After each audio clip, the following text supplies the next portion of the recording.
Mboka ni mboka. Mboka ni mboka. Karibu Your Excellency, karibu. Karibu. Karibu, karibu.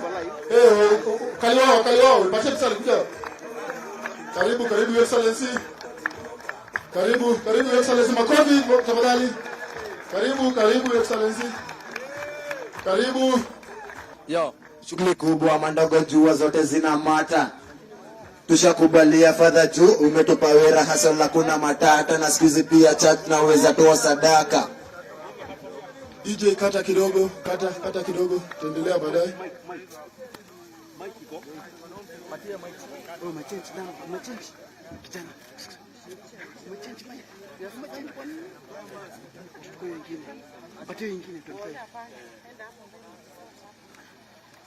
Ngando Youth Sports Association.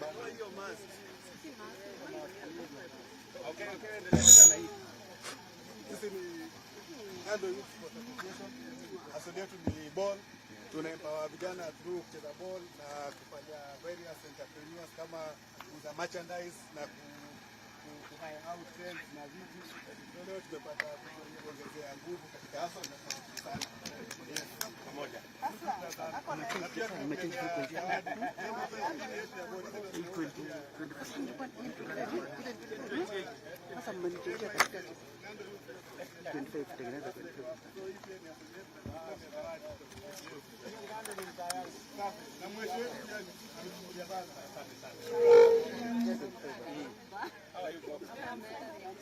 Nani mwenye mali hii? Proceed to baada ya Afrika. Hii group ya jaji kwa sana mkubwa. Yes. Hii ni group ya juice kutoka Firosi. Hii ni ya juice tunatengeneza kama matunda kauti ya mheshimiwa George Deuli. Sasa tunachukua inaingizwa wapi hiyo story? Hiyo story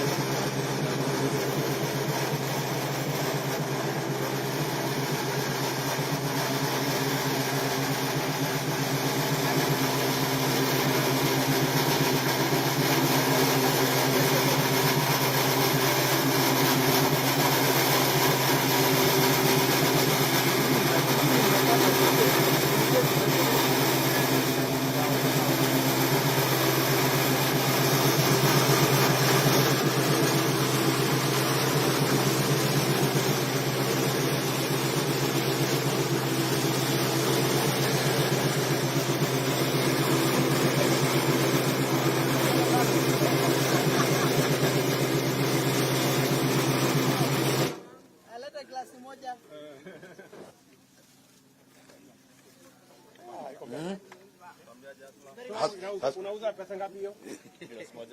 Glasi moja ni 50. Sasa tunashukuru sana mkubwa. Tunasema asante sana kwa video umetufanyia. Tuko pamoja. Asante.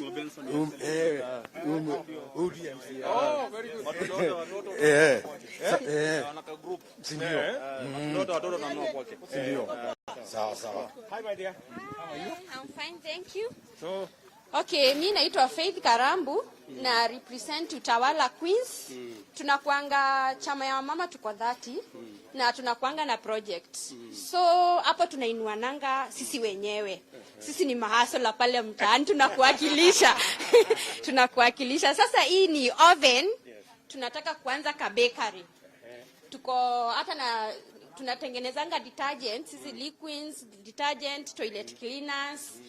Tunauza. Sasa tunataka kuinua wenzetu tuanze bakery, tuwape employment sisi wenyewe through our fellow hustler. Sasa hii ni oven, hii ni mixer ya kumix hiyo unga ya keki. Asante. Tumeshukuru sana. sema boss. Kwa sana. Yes. Hii ni hustle yako hii na jeshi yako.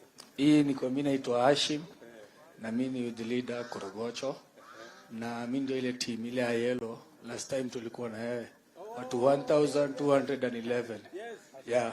So tumeamua mademo wetu wapate hii at least pia naona mwasaidia na yeye anafurahi hata kama tuko wengi at least wasichana wamepata hii manje walai. Sasa hii ni hatua ya kwanza alafu mtapanga tena tarudi alafu namna hiyo Lakini tunaomba tutembelee. Jonye huko tumechoka yatima. Huko MP wetu ni TJ Kajwang na anajua sisi ni mtu wako, so sisi tumetupwa nje kabisa. Na sisi tuko backup yako mbaya sana. Ile yellow.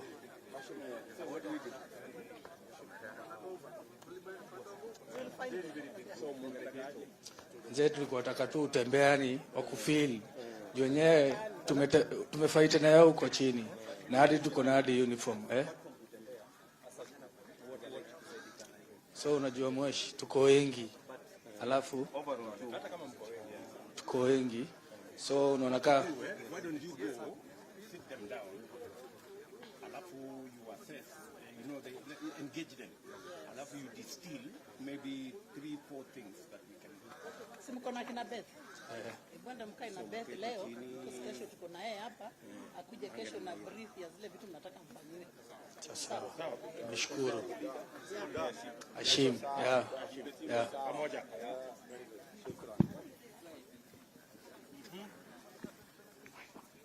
Asante sana. Poa sana. Ninafurahia uko na gavana wangu soon coming. Nzuri. Mimi natoka Kiamaiko. Group yangu inajiita Ghetto Farmers ya Masafara. Tuko kwa Riparian Land. Tuko kwa Riparian Land ambapo nafurahia kwamba my former MP alinijengea hapo choo. Na hiyo choo ni nasaidia bwana. Nilikuwa nataka kukupea brief kidogo. So umesikia tunaita Ghetto Farmers, what we do bamboo farming, alafu tunafanya poultry. Sawa. Tuko vijana 100 ni Masafara. Na nitakwambia kitu moja uje kuanzia leo. Wewe Mungu amekubariki. Wewe ni kama Noah. Unakumbuka ile ark nyakati kulinyesha. Na wale ni Babel Towers. Remember that. So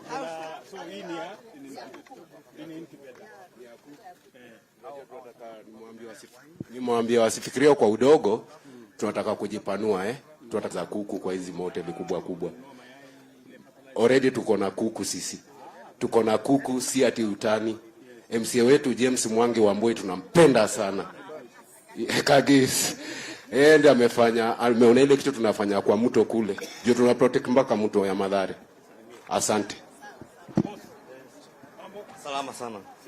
Same. Hii ni mashini ya kuangua mayai. Na tuko vijana 50 kutoka Embakasi West, Mole Ward. Kiongozi wetu ni Benson Bangi Masharia. Ndio ameleta kutufikisha mahali kama hapa. Sasa hii itatusaidia kuangua mayai na generator yake ya soling yetu sasa itakuwa fiti. Sasa soling yetu sasa itakuwa rahisi. Ulikuwa unaendea maika yole na yako tunawekea huko. Mingi zinaharibika. Sasa tuko na mashini yetu. Sasa tunashukuru. Mungu akubariki. Asante. Habari Deputy President. Salama sana. Fit sana. Naitwa Wainaina, chairman wa Jaba FC. Sisi ndio tumetoka umoja wangu. Na tuko 54. At least tumeshukuru kulingana na mheshimiwa wetu ametulink. Tumeweza kupata na DP 1-on-1. Tumeshukuru na sasa tumeweza at least tujiinua. Sisi kama wanajaba tujiinua. Tumeshukuru, Mungu akubariki. I'm good. Poa. Okay, mimi naitwa Wairobi. I am from Mole. From Mole. Yeah. Okay, so tuko watu 30 in our group and inaitwa Jajere Mole Embakasi West. Okay, na tumeshukuru sana MP wetu George Theuri ako hapa. Tulikuwa na hii program ya poultry. So Kenya tuko nayo peke yake ni incubator na itatusaidia sana. Juu kuna project tunataka kuanzisha ya kufuga parrots. So tunataka pia tunaweka hizo mayai za parrots hapa ndani.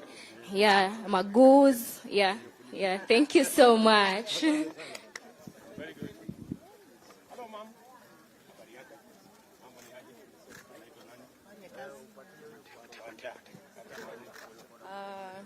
Mi Sisi tumetoka Mbulbul Moja Youth Group. Okay. I'm the chair lady. We are dealing with farming. Okay. Yeah, farming. So tumeanza kupanda mboga.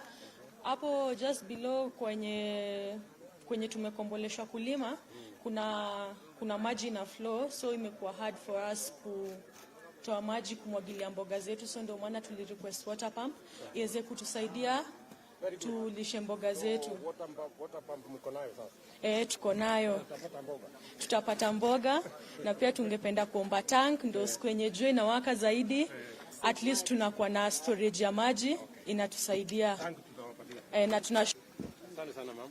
Asante. Yes, salama. Poa kabisa. Mimi naitwa Musa. Sisi tunatoka Kikomba 47. Group yes. Sisi tunashukuru sana kwanza mheshimiwa wetu kutuletea wewe kwa sababu MP wetu alitutupa miaka 10 hatujaimuona. MC wetu ametuletea wetu, tumemwambia tuletea hasla kama sisi. Si uwasol Kikomba hapo manguo tunauza na pia tunakuwa na sound system tunakodisha. Unajua matanga kule kwetu ukikodisha sound system watu wanalipishwa 1500, lakini yetu tumesubsidize watu tunapatia $500. Kuna fundraising. Sasa watu tunataka tukodishe mpaka watu wa harusi. Alafu ni zile zetu za kitambo za mende. Unajua?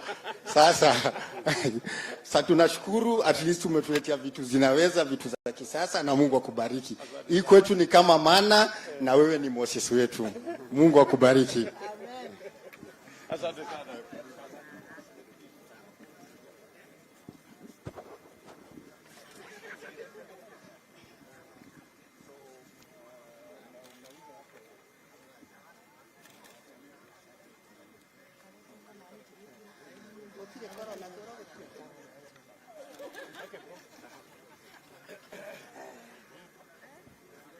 Very fine, Your Excellency.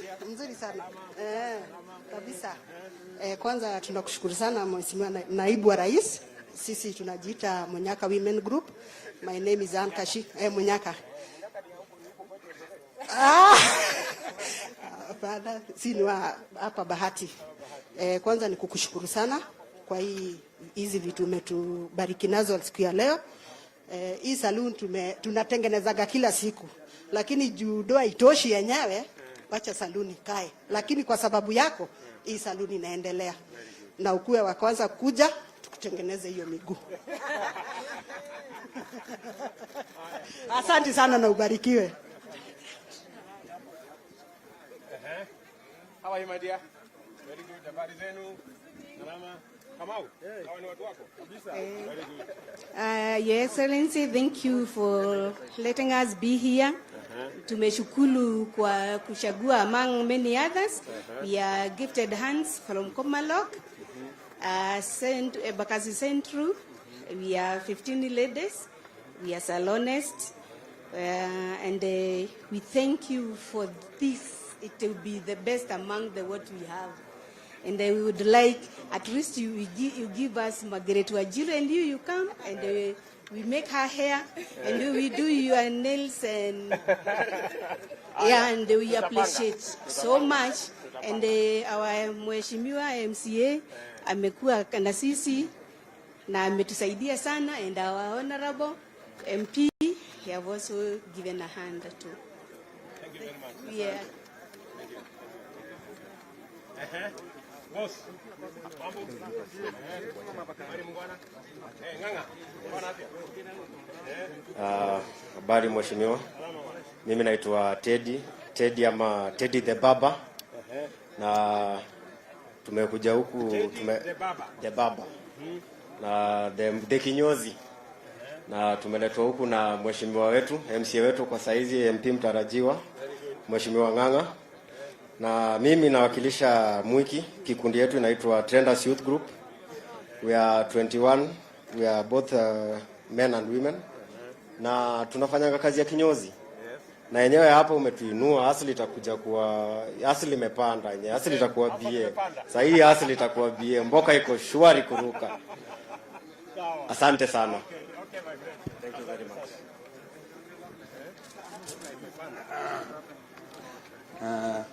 My name, fine, thank you. Poa sana. My name is Livingstone Angana. We're coming from Mathare slums. We've been invited here by our nominated MCA, Susan Makungu, and we thank you, Your Excellency, for this machine you have provided for us.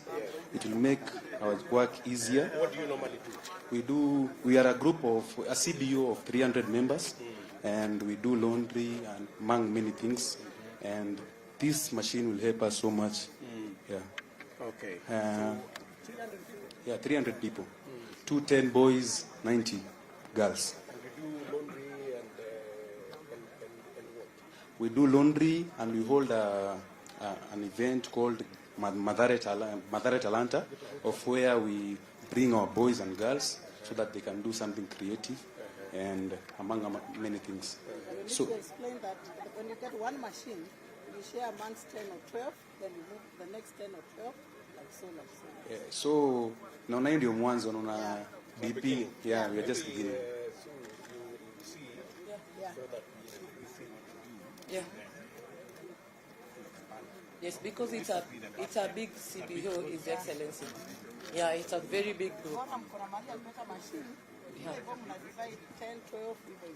Yeah. Politically, I wanted to tell you one thing. Sisi DP. Nilikuwa nataka kuambia saa nyingine unaonanga wasee wanakurushia mawe. Lakini mtu mjanja ni yule anachifunga ile unarushia unajenga nayo. Vita yako imekuwa kali mtaani, lakini nataka kuambia Mathare sisi tunasimama na yeye. Unajua wewe ni hasla kama sisi na hakuna mtu mwingine, si ndio? Amesema tufikisha salamu.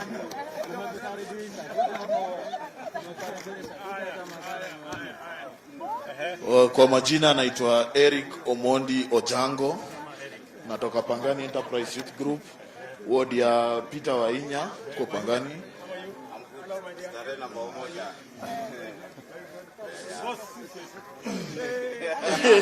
Mbweze safi. So sisi tunashukuru sana DP kwa kutuita hapa leo na kutukumbuka. Group yetu ndo kubwa kabisa Pangani, na ni combination ya Pangani ward, na ni combination ya groups kadhaa. Hata time yenye tulikuwa na mheshimiwa Margaret alikuwa anatusupport kiasi juu na tumeshikilia watu wengi. My late dad was your treasurer. No problem. Yeah. So we are very happy. Tuko na wasichana 118 kwa group yetu. So this time round tuliona wacha tujaribu balance gender. Tusipatwe na maraga hata sisi off guard. So tukaleta wasichana wetu, ukiona ni warembo, vidole kucha safi, bala kufuafua kila saa zikiharibika, wacha watumie mashini raundi. Na baadaye watakubali DP aliwatoa mbali. Tunashukuru pia mheshimiwa wetu sana kwa kutuleta kwa hii event. Groups zilikuwa mingi, lakini leo labda sisi ndo tunafaa, na hiyo ni mambo ya Mungu. So tunashukuru sana DP kwa na Margaret na kila mtu mwenye amekuja hii event. Asanteni sana. Yeah. Bazenga niaje? Salama. Naitwa Brian. Lakini first of all, naweza sema asante sana for believing in Hustler movement. Mimi nimetoka Embakasi West. Tuko Mtuchuani na group inaitwa Youths of Today. Tulianza 3 years ago. Na with the support of our area MCA Ronaldo na MP George Deuri, tuliweza kufungua choo. Na from the proceeds tumeendelea tumechanga at least sasa tuko Umoja Market. Sasa venye tumepata hii, kuna demand ya kuoshewa hizo towels na nini. So from the proceeds tunataka kununua dryer. Sasa hii tumesema ni asanti, lakini tu pale demand iko high, tungepata ingine hatungekataa. Haya nitapanga. Sawa. Shukrani.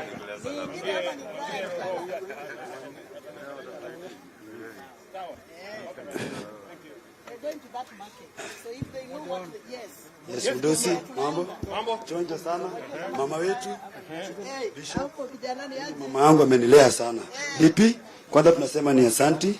Sisi kama watu wa Kiamaiko tunakupenda, unajua. Hata last time ulikuwa huko tukakukaribisha. Na mimi ndo nilikuwa hapo front line mpaka ukienda kula nyama. But kuna venye tuko tunafaa tukae tuongee, tutaongea. Ya pili, sisi tuko na Kiamaiko mzima, tuko na group ya watu 140. Lakini sasa major challenge kwetu ni uwizi. Sasa tukaona wacha tu deal na talent sana, at least ndio watu wa focus. Ile kiwanja yetu Bishop ametutengenezea vitu mingi sana, ametusaidia sana umama. Kuna project imelala, tutaongea naye atakuletea forward. And then hiyo stadium yetu hatuna mahali pa kusimama, terrace hakuna. Sisi saa hii game kichezo watu wanaanza karibu 2000. Sisi hata request yetu main ilikuwa kabla tupate stadium, chairs juu watu wanasimama. Kisha tuko na taska na hatuna mahali watu wanakaa tu. Tunaomba request ndosi uangalie hizo vitu. Na sisi tuko loyal kwako, kia Michael, mama leta yeye huko ni kwake. Karibu. Asante sana. Jambo mheshimiwa. Mzuri sana. Nataka high five kwanza bana. Kabisa baba. It's been long time. Yeah. Sasa hapa karibu in Youth Tatua Africa. We are bringing solutions inatatuliwa artistically. So hatukuweka priorities zetu kwanza as young people because we need a DJ machine for the events of the people and around there, but we also have the young people there, and we have our mothers who are teaching us hands-on in bead making. We are from Dagureti, and our MCA, first thing he did, he opened a resource center there. So that is where we are meeting all of us, and in Dagureti we are curbing the issue of drugs amongst the youth. So thank you sir. Thank you sir. And wewe ni baba yetu kwa forefront ya hiyo maneno na kwa my youth, na tunashukuru sana first and foremost kwa kupatana na wewe na kuongea. Now this was first thing to ask, jina tuleta pamoja, and it's cutting across the community from mothers to everyone is there, and once we are involved in doing this one inaleta therapy ingine, so there is a way it's better. Yeah, so this is not the only thing, but it was the first thing for us. We need seats for mama wakikuja, and we also need that DJ machine that we never thought that it should sound like a priority, but again it brings different people together. Yes, pia hiyo tunataka because Tatua Youth Group, yes, sababu Tatua Youth Group inatatua solutions za community. Sisi tunajiweka mbele, tumeleta zile what we've been sent, because once we are going back we have to tell them what they send us, and that's why we had to ask for this. Yes, shukran sana. Naweza pata selfie? Ka selfie?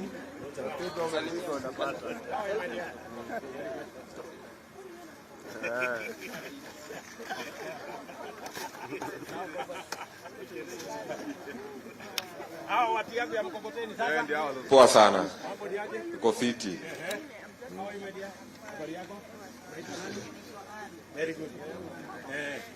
So, mimi naitwa Robinson, nimetoka Ngando.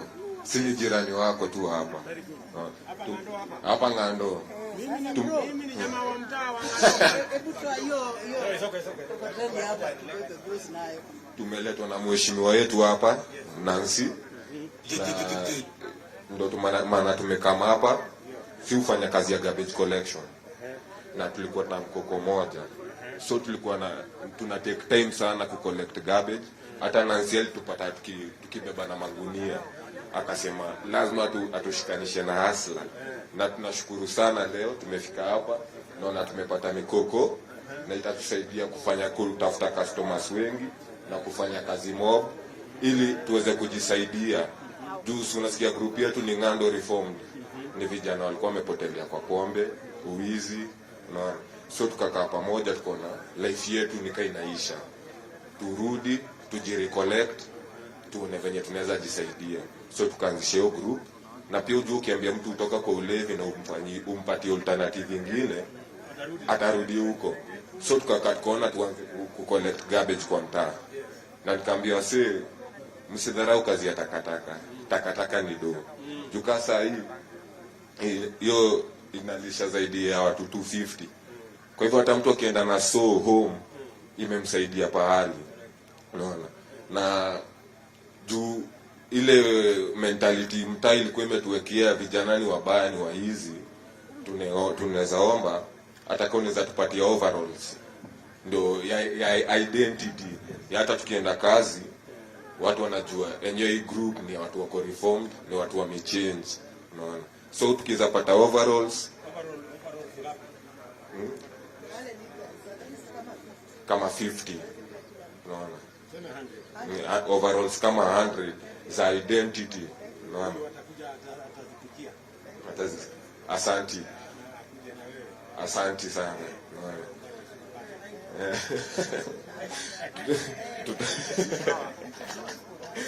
Sijui kama utakubali. Anasema ati upande hapa hivi. So sisi tunashukuru sana na tunajua hii itasaidia watu wengi. Na venye tunasafisha mtaa, ujue pia rada yako tutasafisha huko mtaa. Venye tu tunasafisha mtaa kiko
mbele kidogo.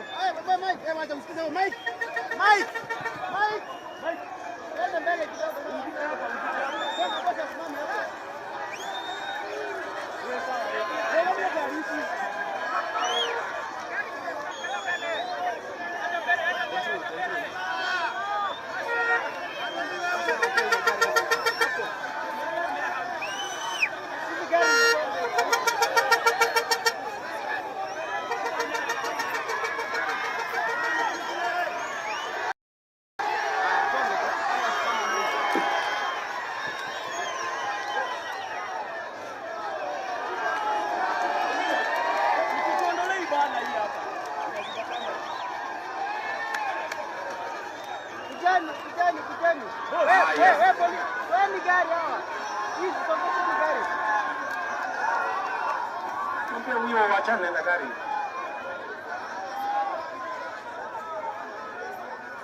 Haya,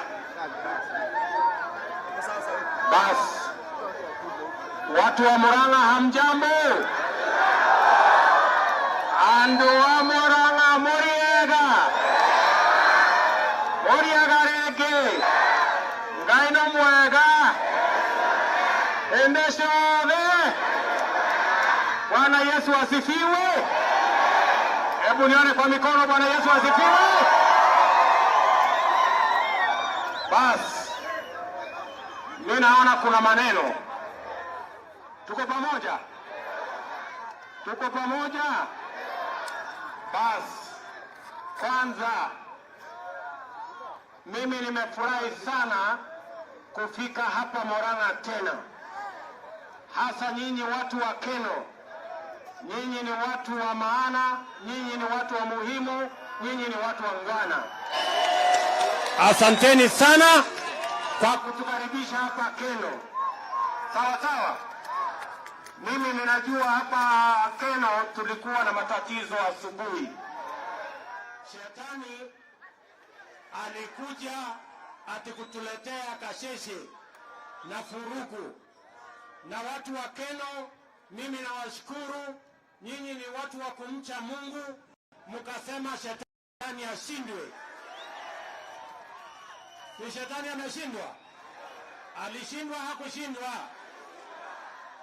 Na tumefika hapa leo. Sawa. Mimi nataka niwaambie mambo mawili ama matatu watu wa Keno.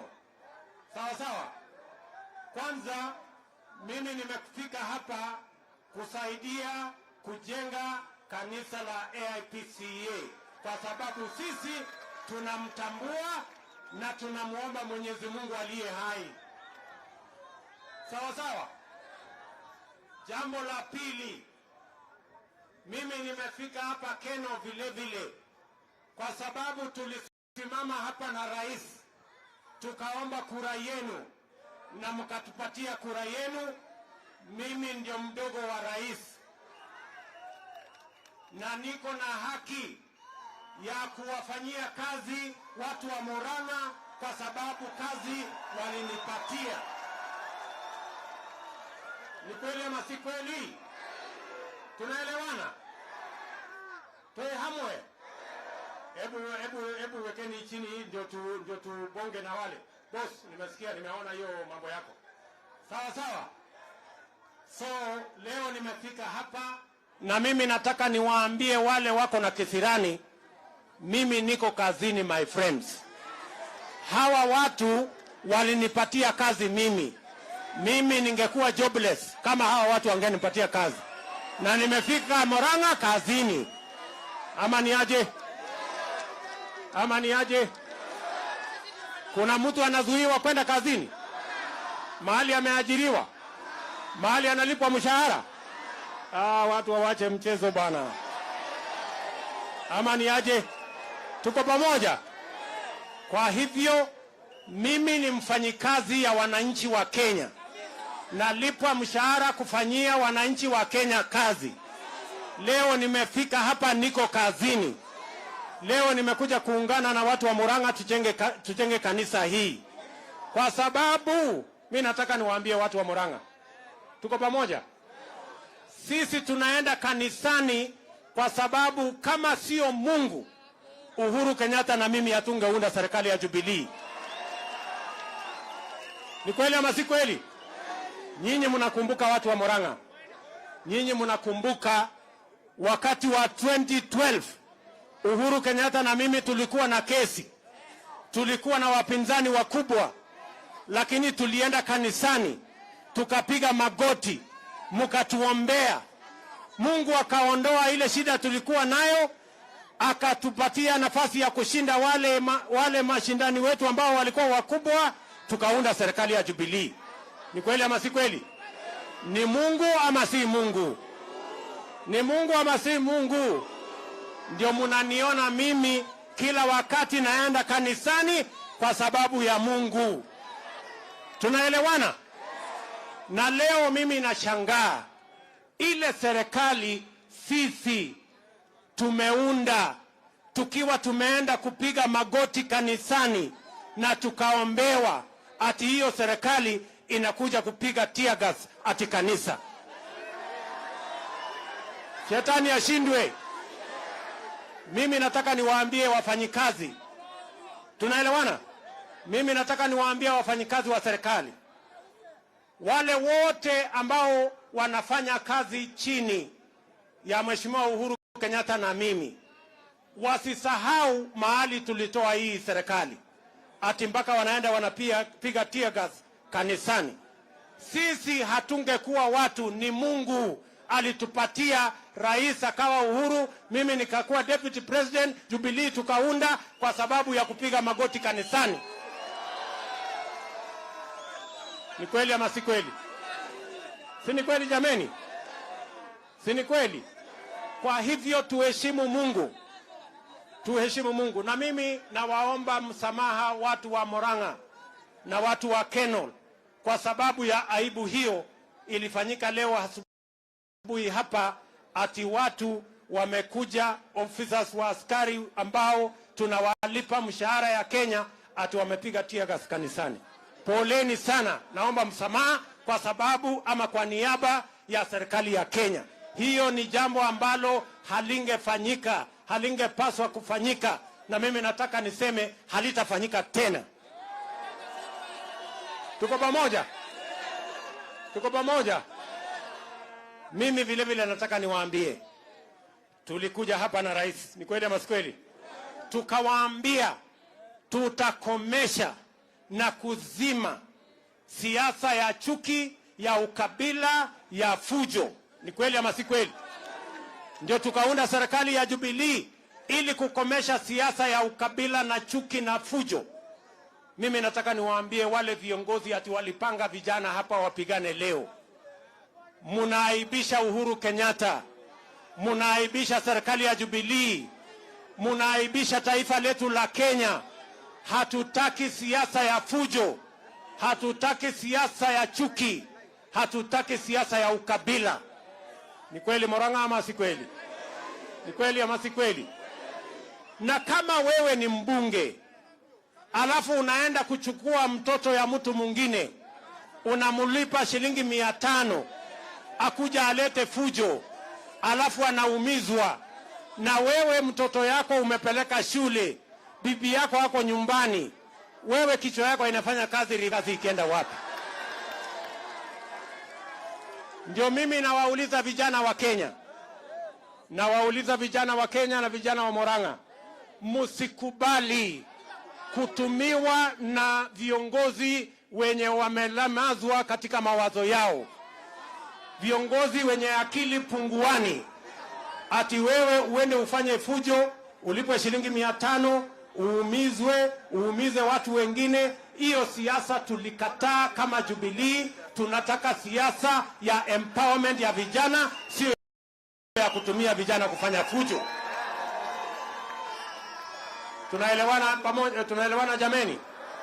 Mimi nataka niwaulize viongozi wenzangu, my friends, viongozi wenzangu, tuheshimu wananchi.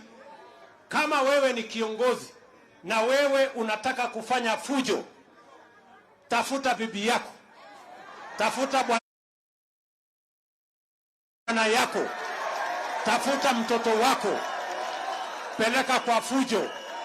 Waachana na mahasla hawa. Mahasla hawa wanajitafutia. Ama ni aje marafiki zangu? Niguo kana tiguo. Tuko pamoja? Tutatembea pamoja? Nasikizeni watu wa Murang'a. Mimi nataka niwaambie hivi. Hii fujo yote mnaona ni kwa sababu kuna watu sasa wako na hasira mingi. Sababu tumesema hatutaki tena kuongea mambo ya viongozi na wadosi. Lazima tuongee mambo ya mahasla. Lazima tuongee mambo ya hasla. Huyu mtu wa kupiga viatu hapa rangi, na huyo mama mboga, na huyo wa bodaboda, na ule wa wheelbarrow, na ule wa kusukuma mkokoteni, na ule wa hoteli hapa kiosk.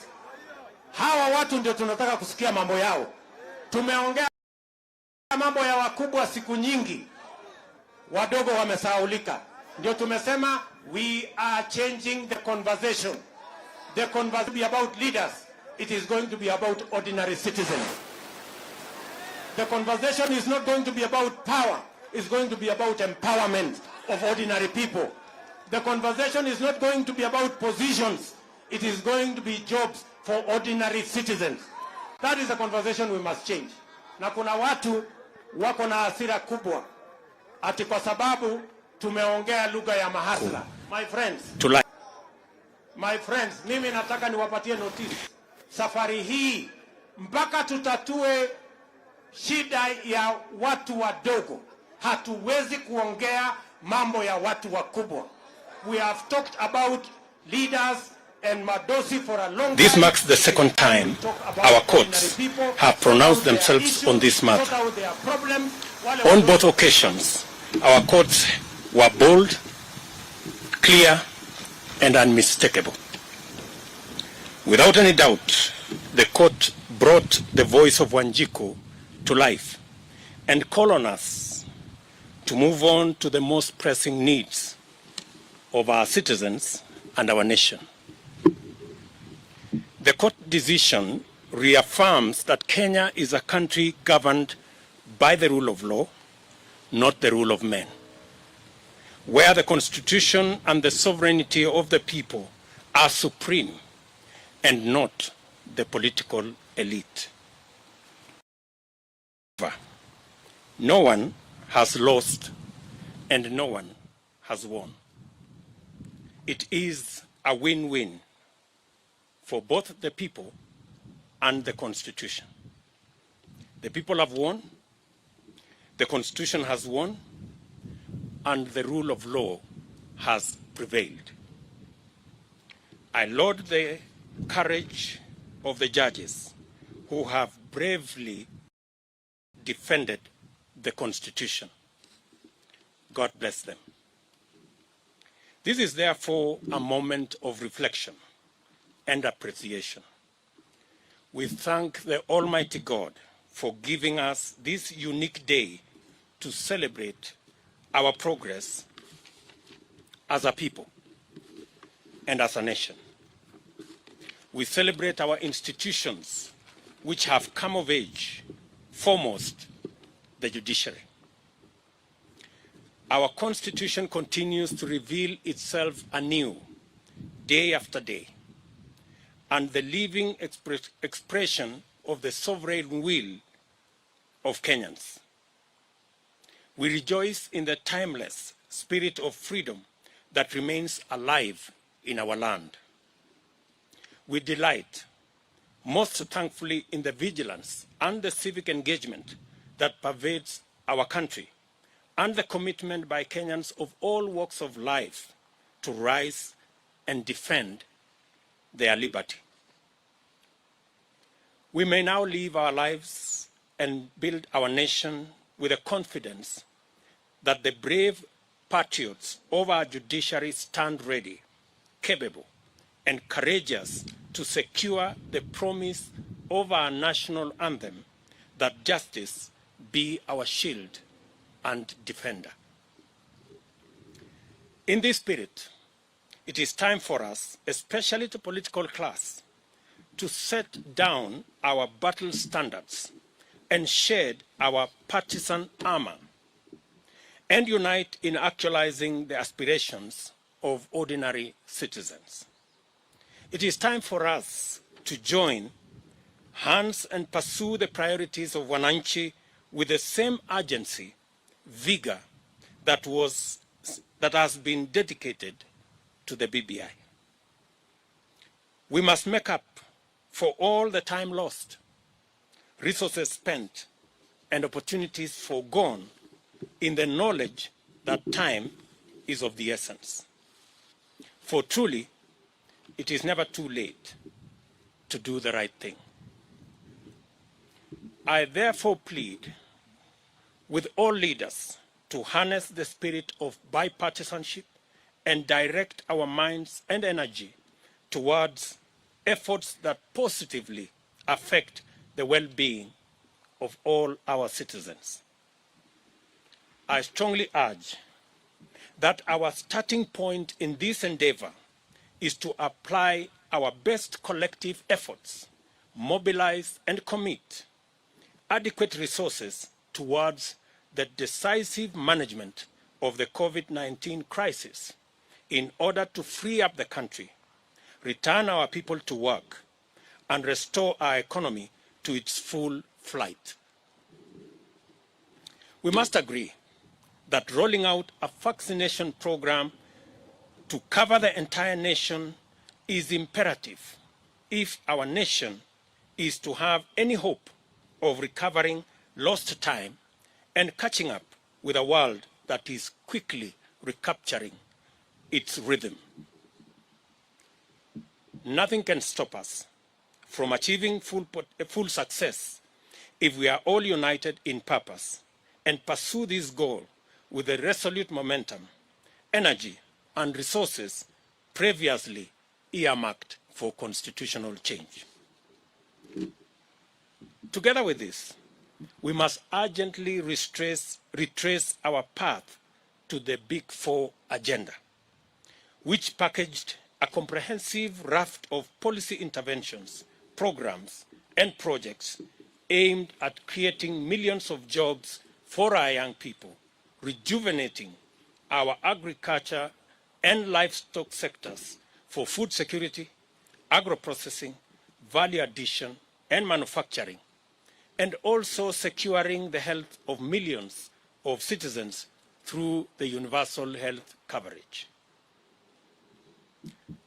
I have held extensive discussions with legislators, and we have agreed to fast-track the long-delayed amendments to the NHIF Act in order to unlock the dream of achieving our universal health coverage that was part of our Big Four plan.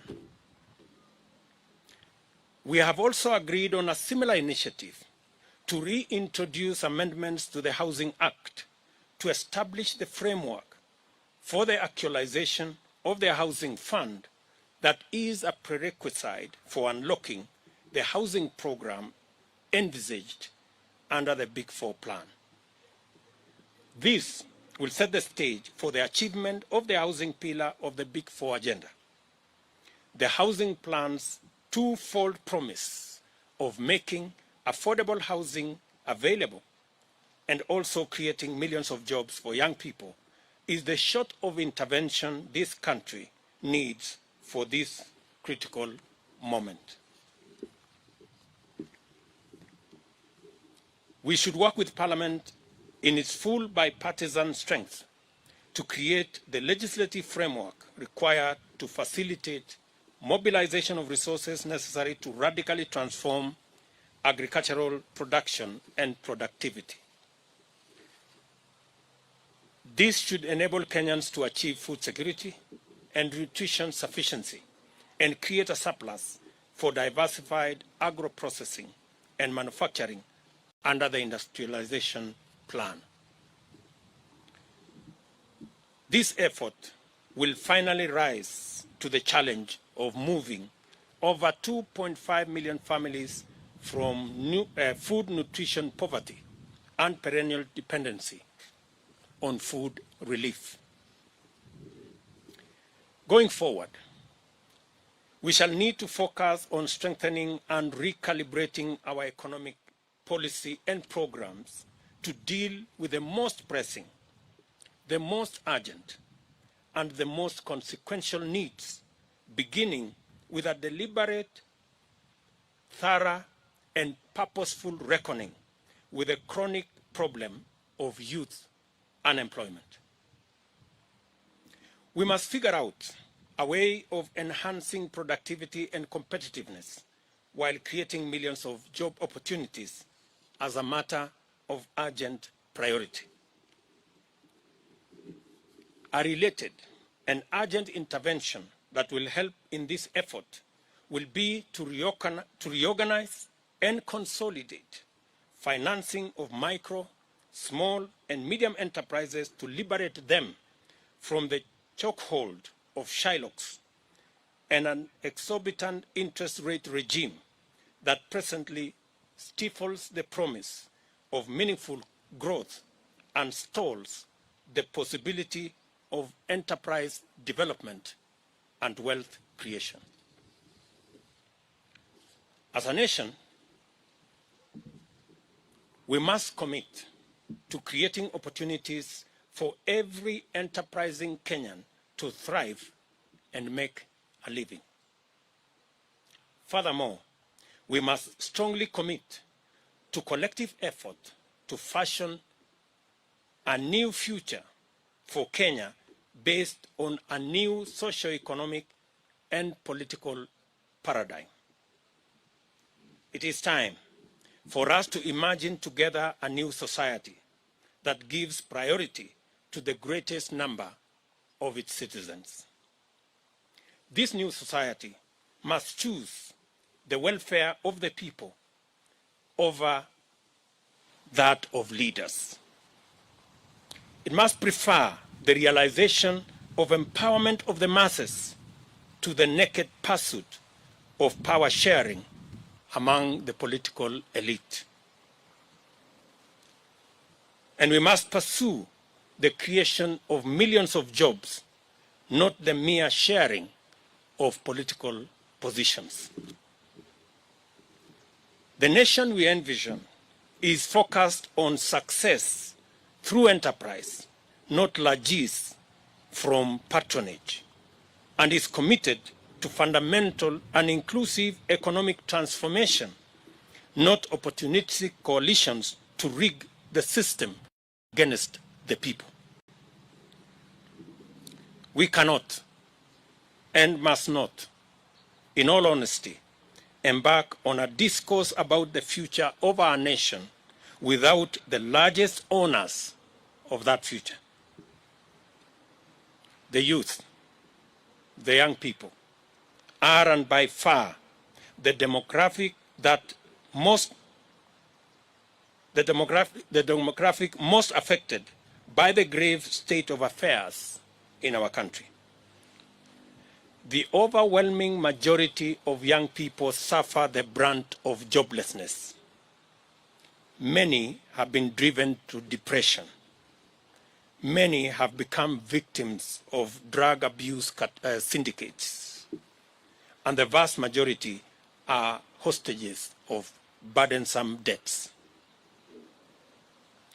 Today, and every young person in our country to step forward, to stand up to be counted, to summon their energy, talent, knowledge, and expertise, to imagine, fashion, and create a new Kenya. I urge the young people of our nation to refuse to be sidelined, to resist to be marginalized, but to assume their rightful place at the center of national discourse. Your place at the center of the national discourse is your right. Do not wait to be invited. Your future and that of our nation is anchored and premised on your readiness to assume your rightful position. Now, henceforth, we must build an alliance of all Kenyans with our young people at the core so that we can tap into our creativity, our talent, and our energy to fashion a new Kenya where success is not based on who you know, but how hard you work.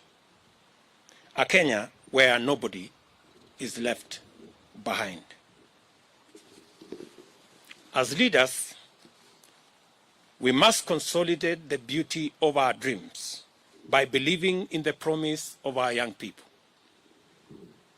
We must deliberately, purposefully, and meaningfully turn to and keep our focus on listening to the youth and ceding ever greater space for them to express themselves and actualize their aspirations. The issues affecting our young people must be our most important priorities, and they must be at the core of all future-oriented policies and actions. United as brothers and sisters in this great task, with the Almighty God going ahead of us, let us build this, our nation, together. Thank you very much.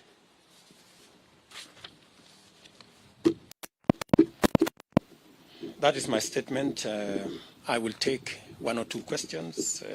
Downgraded, which has no to make sure that, responsibility on matters of resource allocation. The statement I have made. Are you enhancing the participation of women, or are you downgrading the participation of women? Sufficiency. I mean, we are having and a create a frank and honest conversation for diversified good agro-processing and it's good and for us to listen manufacturing to one another. under So the if we are industrialization saying plan. women who today are sitting in the National This Assembly, effort where will finally rise resources are being to the discussed, challenge of moving if we take over them from 2.5 million forum families where from resources are being discussed food, nutrition, and poverty, take them to a and downgraded perennial Senate, dependency we are making the on participation food of women relief. nominal. The participation of women Going should be forward, substantive. we shall need to focus my on respectful strengthening submission. and recalibrating our economic And finally, Your policy Excellency, and programs to deal with the most pressing, the most urgent, and the most Bishop consequential Oginde needs, beginning with a deliberate, thorough, and purposeful reckoning with the chronic problem of youth unemployment. I don't know about the reggae. Maybe I can talk about the hustle. We must figure out a way of enhancing productivity and competitiveness while creating millions of job opportunities as a matter of urgent priority. A related and urgent intervention that will help in this effort will be to reorganize and consolidate financing of micro, small, and medium enterprises to liberate them from the chokehold of Shylocks and an exorbitant interest rate regime that presently stifles the promise of meaningful growth and stalls the possibility of enterprise development and wealth creation. As a nation, we must commit to creating opportunities for every enterprising Kenyan to thrive and make a living.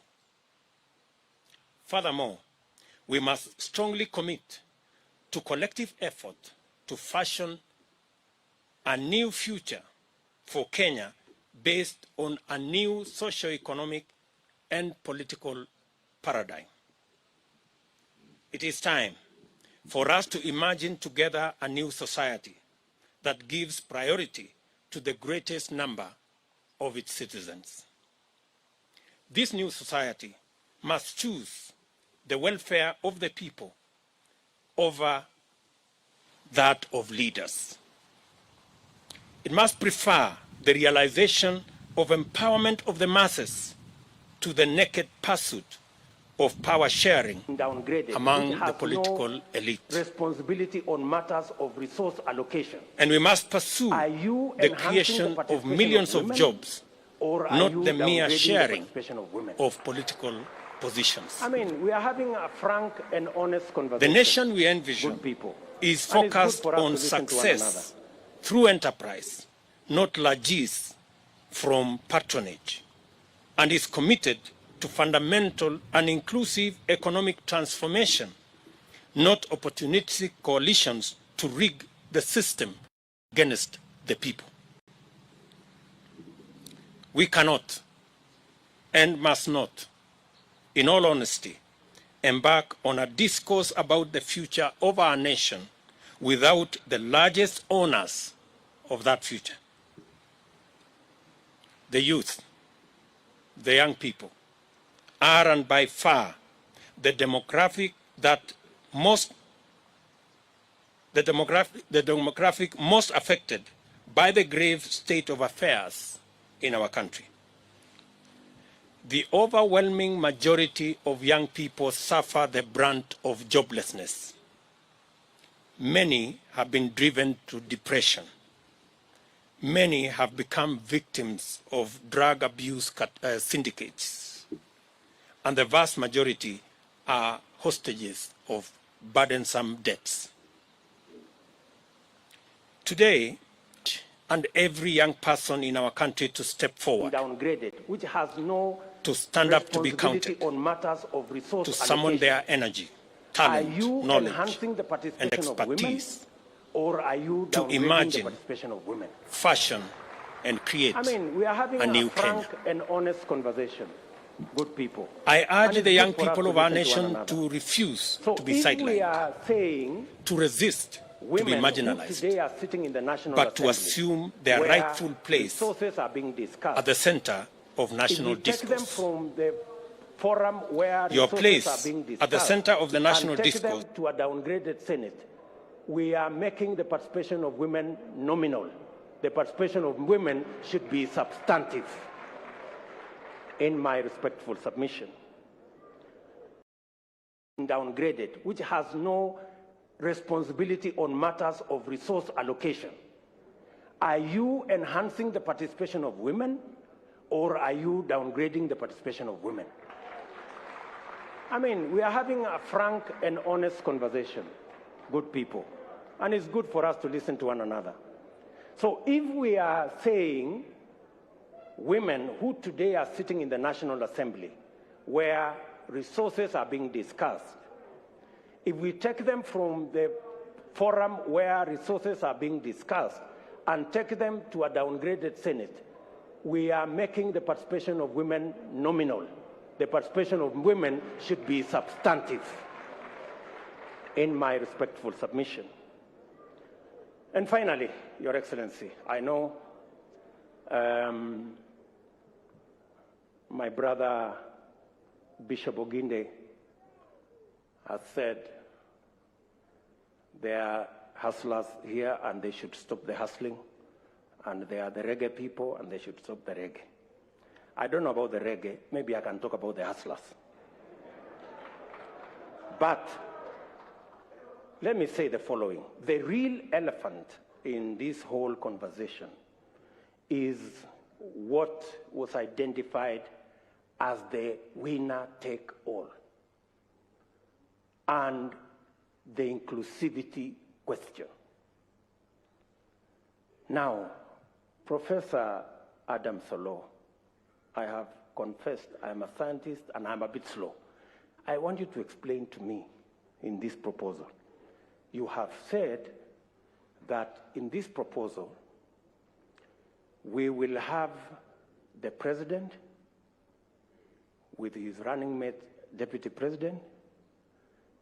They will win, or we have candidates, they will win an election. And then the president will appoint the prime minister and the two deputies from the winning coalition. And then we will have the runner-up being the leader of opposition. Now, no problem, it doesn't matter who it is. I have no problem. You know, let us not personalize, there is no problem. Now, the question I am asking myself, have we sorted out the winner take all question? Oh, is that so? So, the president from his side, like for example here, President Uhuru Kenyatta, I am here, Kimunya is the prime minister, because he's the leader of majority. We have Jimmy Angwenyi, who is our deputy, as a deputy prime minister, and maybe Maoka Maore as one of the deputies. So what happens to the whole NASA brigade, together with Musalia and all these other people? I mean, and I am not saying anything. I'm just saying I want to be persuaded. And forgive me if I am slow. Forgive me. There are so many Kenyans who are in my category. Are we together? Finally, it is my humble submission that as we discuss inclusivity around us, the leaders, we must have a candid, open discussion on inclusivity about the millions of Kenyans locked out by poverty and employment. We must discuss how they are going to be part of the Kenyan society. That discussion we must have. And I want to thank the young man, very good, and the bright, intelligent young man from Kitale, because he said that we should not bring 16th century technology. And I am sure he was referring to the wheelbarrow. And possibly he was on this wheelbarrow. Sindio? Good. Now, the question I want to ask us, how come in the 21st century, a 16th century tool called the wheelbarrow, millions of citizens in the 21st century are still dependent on the wheelbarrow and mokokoteni? That is the discussion we need to have. Yes.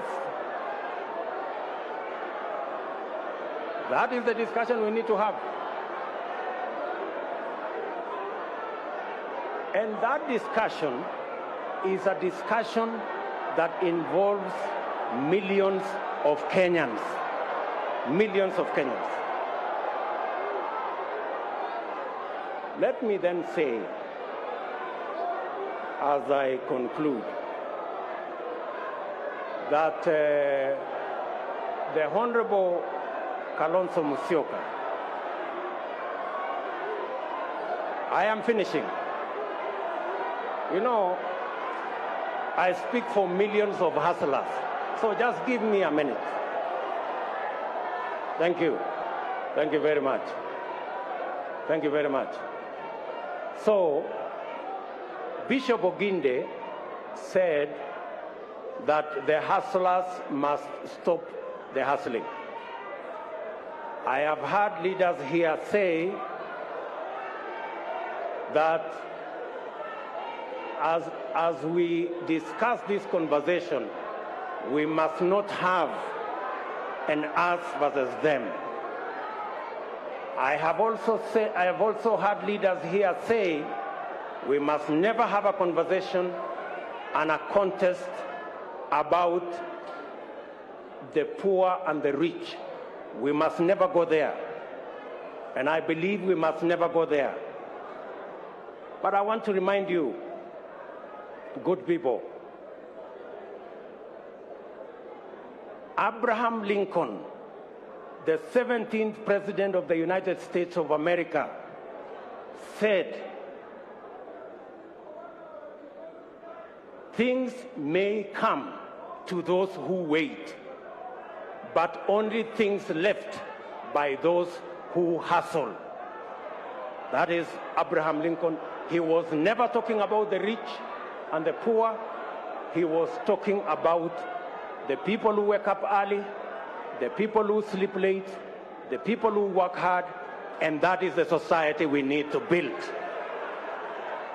It is now my humble pleasure, ladies and gentlemen, to ask His Excellency the President of Kenya to make his remarks. And thank you very much for listening to me. Asanteni sana. Sindio? So youth wa Nairobi tukatae kutumika vibaya. Sindio? Wacha tusimame na mikokoteni na wheelbarrow na car wash, tuseme hapana kwa kupigwa mawe na tear gas na risasi. Sindio? Afadhali tusonge mbele na ule mwenye anatujali. Sindio? Asanteni sana. Bwana Deputy President, kijana vile Mheshimiwa Uhuru amekuambia alikuwa Dubai, corona imemrudisha. Ningeomba tu booster soli yake, alifanya sample yangu na sample yako. So ningeomba tu tumsaidie mali tutaweza. Asante sana na Mungu awabariki. Makofi kwa MCAs wote tafadhali. Your Excellency, with your permission, kabla ni mkaribishe Mheshimiwa Nixon Koril, mimi nataka tu ni wa encourage niwaambie hivi. Kwa life lazima mtu anzie pahali. Pali huko ndio God amekuweka. Na mimi ile tu word nitawaachia nyinyi wote mahaslas hapa hivi. Hata wengine wakibonga huko vile wanabonga, kitu ya maana kabisa sisi hatujui kabila. Hasla hajui kabila. Ile kabila sisi tunaelewa ni vile mtu atalala fiti, vile mtu atakaa vifiti. So sisi tusikubali kudivide na kitu yote inaitwa kabila. Sisi tukue proud kufanya ile mbogi tunafanya. Asante sana Your Excellency for this opportunity. Mheshimiwa Nixon Koril kutoka Lang'ata, take it. Asante sana Mheshimiwa Uhuru, Your Excellency na masla wenzangu, Bwana asifiwe. Leo Your Excellency sisi tunashukuru. Na kwa sababu kila wiki tumekuwa hapa ukisimama na mahasla. Na ndio nasikia wengine wako na wivu kwa sababu hawajaifanya kitu kama hiyo.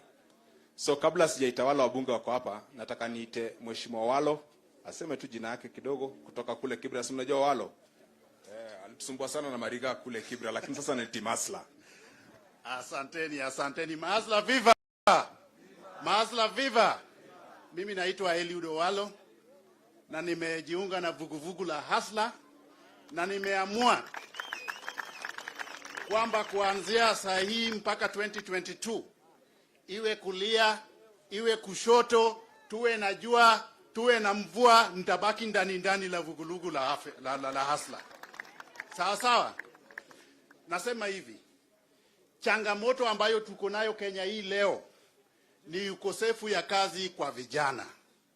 Na gharama ya maisha ambayo imeenda juu, na wakina mama pia wamekosa namna ya kufanya biashara ndogo. Hizo ndio shida ambayo tuko nazo. Wasiwasi ambayo tuko nayo Kenya hii leo ni vile tunaweza weka chakula kwa meza. Shida yetu si kuunda vyeo kubwa kwa wadozi ama kupanua keki kwa wabwenyenye. That is not our problem. The conversation that we need to have is how to put food on the table for the common mwananchi, which is you and I. Tumeelewana hapo? Nikimaliza nasema hivi. Musitishwe kwamba sijui kuna deep state mahali na system mahali. Hakuna deep state na system ya maana kuliko wananchi ya kawaida na kura yao. Mwaka wa 2002 pia tulikuwa na hiyo deep state na system na wananchi waliamua wakachagua Mwai Kibaki. In 2022, we want to see a recognition of the year 2002 so that you vote for one of your own, which is William who? Ruto. Tumeelewana? And I want you to know that it is not about him. It is about us and our future. Tumeelewana? Tunataka tuungane sisi wananchi wa vuguvugu la Hasla wote, walai hoi, wa mama mboga, wana boda boda na Wakenya wengine ambao wako na nia njema, ili tupate uongozi ambayo itashughulikia maslahi ya mwananchi ya kawaida. We need a consultative, participatory, progressive and responsive leadership in this country moving forward. And the agent of necessity that will enable us reclaim our country back is William Ruto. Yes. Asante. Unajua walo ni wale watu wa Kiingereza, si ndio? Sasa Bishop, kuja sema jina lako haraka haraka. Asla mwingine yako hapa. Aspirant aseme tu atambulike. Jina tu. Asante sana. Mahasra, Bwana asifiwe. Your Excellency, the Deputy President of this Republic, mimi naitwa Senior Pastor Godfrey Megwe, ama Bishop Godfrey Megwe, wa makanisa yote ya House of Hope katika nchi yetu ya Kenya na nje. Na mimi si mgeni hapa, tulikuwa na His Excellency kwa ofisi yake hapa tu, na tukaongea mawili matatu, na nashukuru mheshimiwa wangu Bwana Meja, naye amenileta siku ya leo, na kuna kitu nimemtajia kidogo. This is uchaguzi wenye unakuja ni gospel versus dynasty. Sema hivyo, gospel versus gospel na dynasty. Gani kali? Wewe unacheza na gospel. Daudi aliua Goliath na jiwe moja. Na naweza wauliza swali, ni nini iliua Goliath? Si mawe. Nataka kuwavuza leo. Mimi ni theolojia. Yenye iliuza Goliath aliaguswa chini na mawe, Daudi akachomoa upanga, akakata kichwa na akaenda nayo. Goliath ako chini, tunangoja 2022 panga itolewe na kichwa tubebe. Asante Bishop, lakini amevaa suti akae kama hasla. Sasa nataka nikaribishe waheshimiwa. Tuko na waesha hapa. Mheshimiwa KJ. Karibu Mheshimiwa KJ. Tano tena, si ndio? Your Excellency, the Deputy President, the former MP for Starehe, Mheshimiwa Margaret Wanjiru, wajumbe wale wako hapa, ma-MCA wale wako hapa, na mahasla. Kwa sababu ya wakati na leo tunataka kusikia sauti ya Mheshimiwa Deputy President, mutaniruhusu mimi niulize swali moja peke yake. Mimi nataka niwaambie kuna watu ambao wamekuwa wakisema hili neno hasla ni jina mbaya. Na leo lazima tuwaambie ukweli kwamba neno moja halina maana mpaka ulipatie maana. Kwamba there is no word that gets a meaning until you build equity into that word. The word sambaza, ile tunatumia kwa Safaricom. Kabla Safaricom wachukue sambaza, kusambaza ilikuwa ni kueneza ugonjwa, ilikuwa ni kueneza maradhi. Lakini leo kila mahali unasikia watu wakisema nisambazie. Si ni kweli? Kwa hivyo hata hili neno hasla, wakienda kulitafuta kwa dictionary, watakuwa wamenoa sana. Kwa sababu sasa tukisema hustle, si wenyewe tunaelewana. Na Waswahili, najua Mheshimiwa Aisha yuko hapa, Waswahili wanasema kwamba wanajuana kwa vilemba. Sisi tunajuana kwa vilemba. Kwa hivyo mimi nikiuliza hustle vipi, unaniambia hustle sawa. Hustle vipi? Hustle vipi?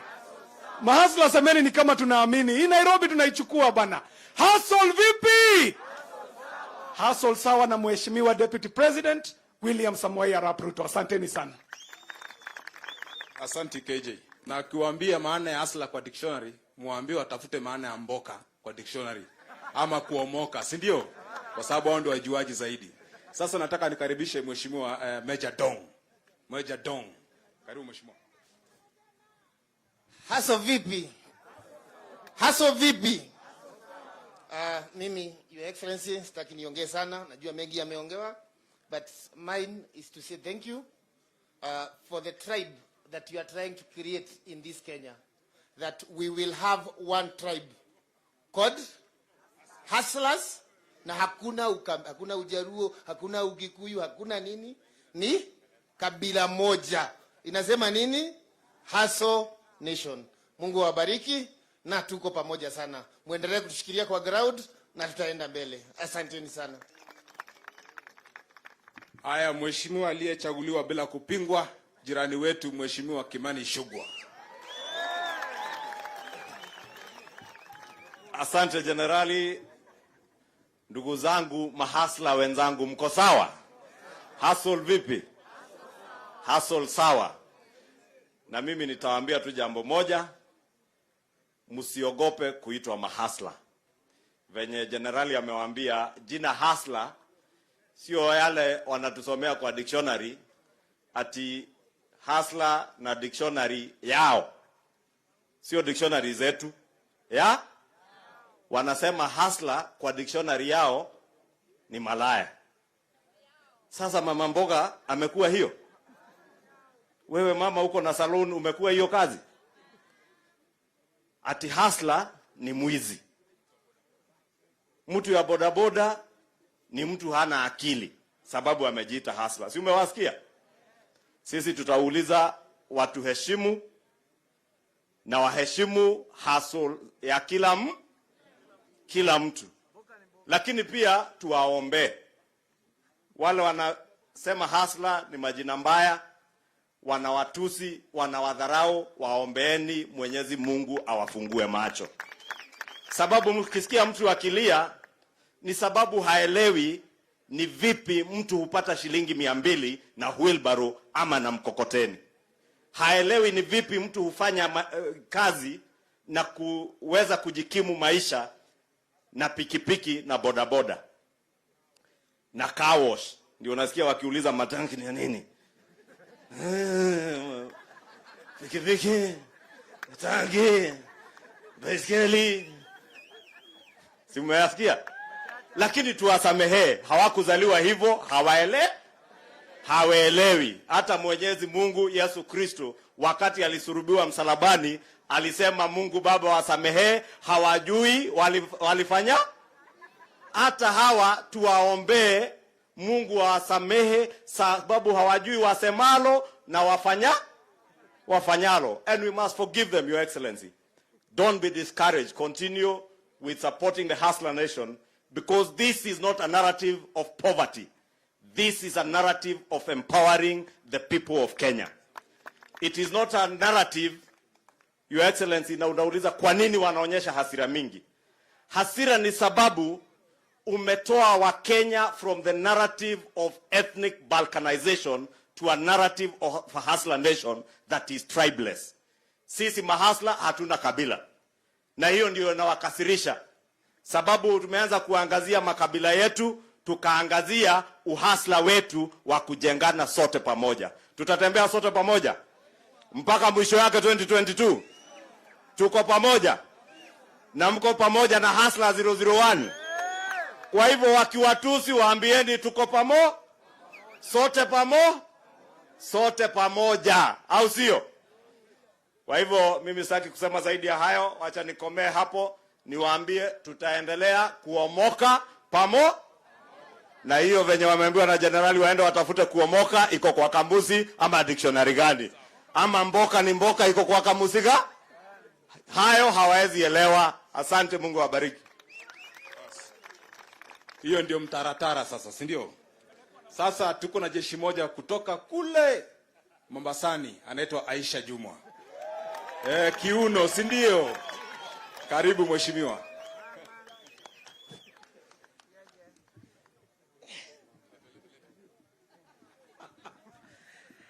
Asante sana, Your Excellency, the Deputy President of the Republic of Kenya.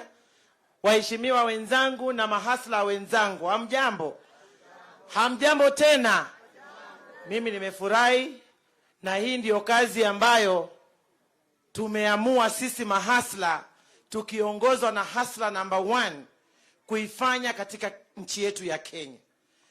Mimi nataka niwaambie, juzi nilishangaa sana kuona kiongozi ambaye mimi mwenyewe nilikuwa nampenda sana, kwa sababu alikuwa ametupa narrative ya kujali maslahi ya watu wa chini, wa mikokoteni, mama mboga, watu wa saluni, watu wa vinyozi. Anasema ati kupeana mtu kuempower vijana mashinani, pesa hiyo imetoka wapi na haiko kwa budget. Nataka niseme hivi, kama wewe ni mchoyo, kama wewe mkono wako ni gamu umewekwa na super glue, hautaweza kujua kwamba sisi ambao saa nyingine tunasoma Biblia ni kwamba mkono unautoa ndio unaopewa. Kwa hivyo mimi kile kitu nataka nimwambie, kama yeye atangoja budget, wacha Ruto zile pesa zake kidogo kidogo ambazo amepata hapa na pale agawanye na mahustlers wa taifa la Kenya. Na sioni kwa nini hiyo inamuirritate, inamfanya anakuwa confused, inamtatiza. Unajua uchawi si kitu mzuri vile, kwa sababu uchawi ni nguvu za giza na ni nguvu za kishetani. Kawaida hakiwezi kuona kitu kizuri, kinaona tu kitu kibaya. Nataka niwaambie, kama hakusimama na Mungu huyu, labda uchawi ungekuwa umemuingia, lakini amesimama na Mungu. Kila wakijaribu kumtafuta wanaona tu amezingirwa na bahari, moto, hawawezi kufika pale kwenye yako. Sasa mimi nataka niwaambie, tagi ya hustler imewasumbua sana, imewairritate, imewaconfuse. Wanajaribu kuenda kwa madictionary, wanainterpret venye wanataka, but hiyo ndiyo tagi yetu, na tunataka kuambia hatutatingisika, kwa sababu bendera ni chuma, mlingoti chuma, na kamba pia chuma. Asanteni sana. Haya, mmesikia sasa mtaratara ya kule Mombasa. Baka bendera ni chuma, hata kamba ni chuma, hatutingiziki. Sasa nataka nikaribishe mama wetu, mama strong, Mundu strong. Unajua Mundu strong? Mama Miradi. Karibu sana mama Miradi, Mundu strong.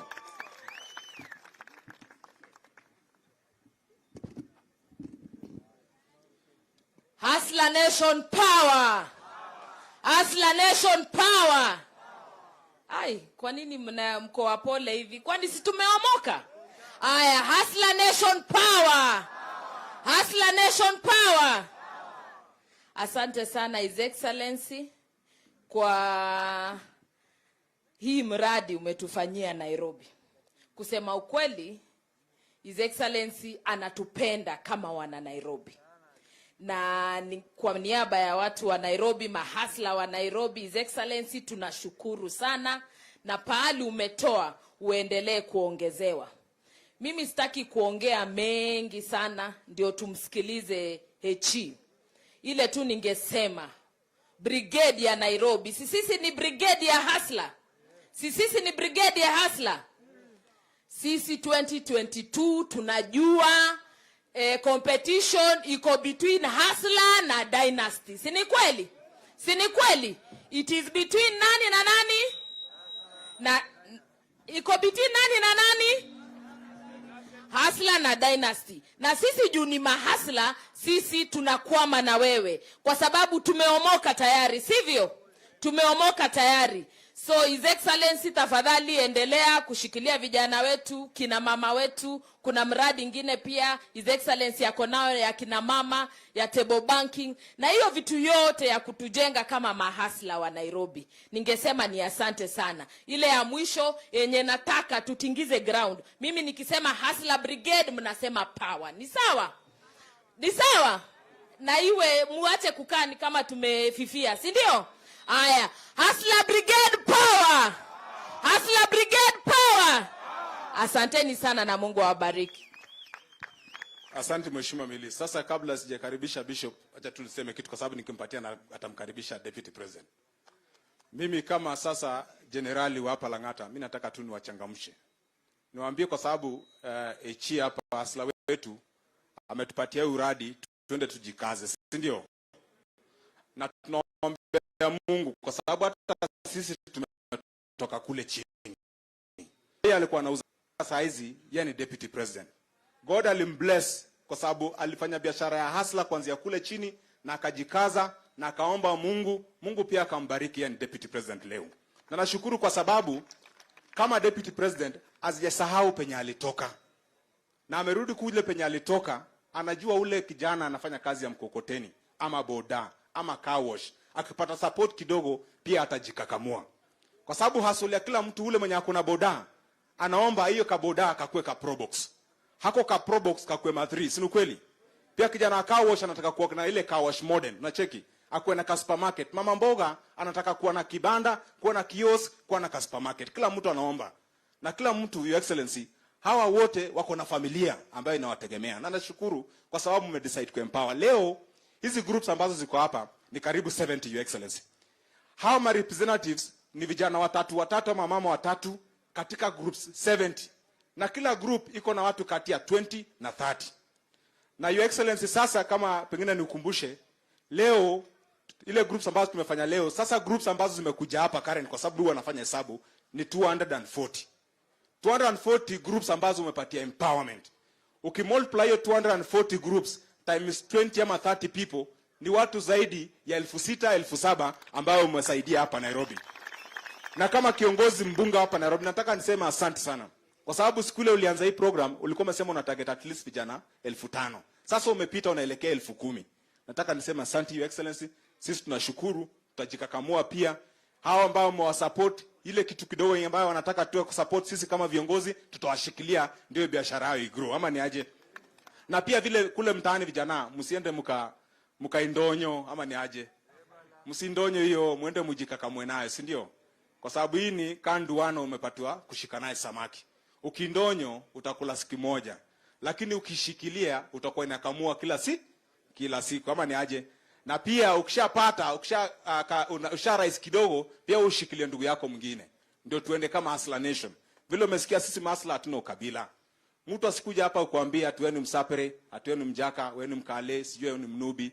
Waambie sisi chama yetu na kabila yetu ni Hustler. Sawa sawa.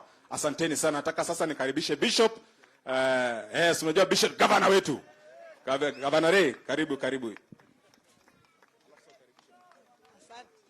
Hallelujah! Bwana asifiwe. Training College. Leo nimefurahi. Hapa Kilifi North. Hata nyinyi mmefurahi. Nimefurahi, asante. Iko smart, asante. Si lazima nikae kama governor. Ama ni aje? Si ndio hapo? Haya, sasa jambo la kwanza. Your Excellency, thank you. Wenye ambao wamejua ile kazi tumefanya hii Nairobi, wakati ambapo tulianza hivyo na wenye walibahatika. Hakuna vile tutafanya siasa Nairobi ya watu wenye hawatoi, hawapatiani, wanawacha watu wakufe na njaa, wanawacha biashara zizorote. Hiyo hatutaruhusu. His Excellency amechukua ile kidogo ako nayo na ameshare na sisi wote na wengine wengi sana.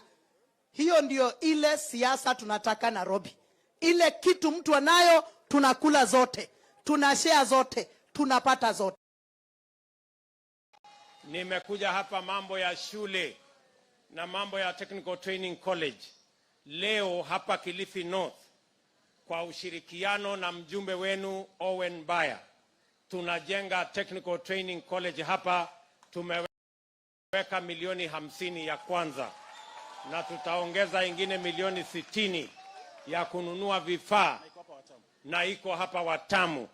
Na vijana wa Kilifi North watapata nafasi ya kupata ujuzi wa ufundi na teknolojia na taaluma zingine kupitia college hiyo ambayo iko hapa Watamu. Tunaelewana jameni? Nataka niwahakikishie college hiyo tutajenga, tutaweka vifaa, tutaajiri walimu na pia tutawapatia basari ya watoto wenu kusoma katika hiyo college hapa.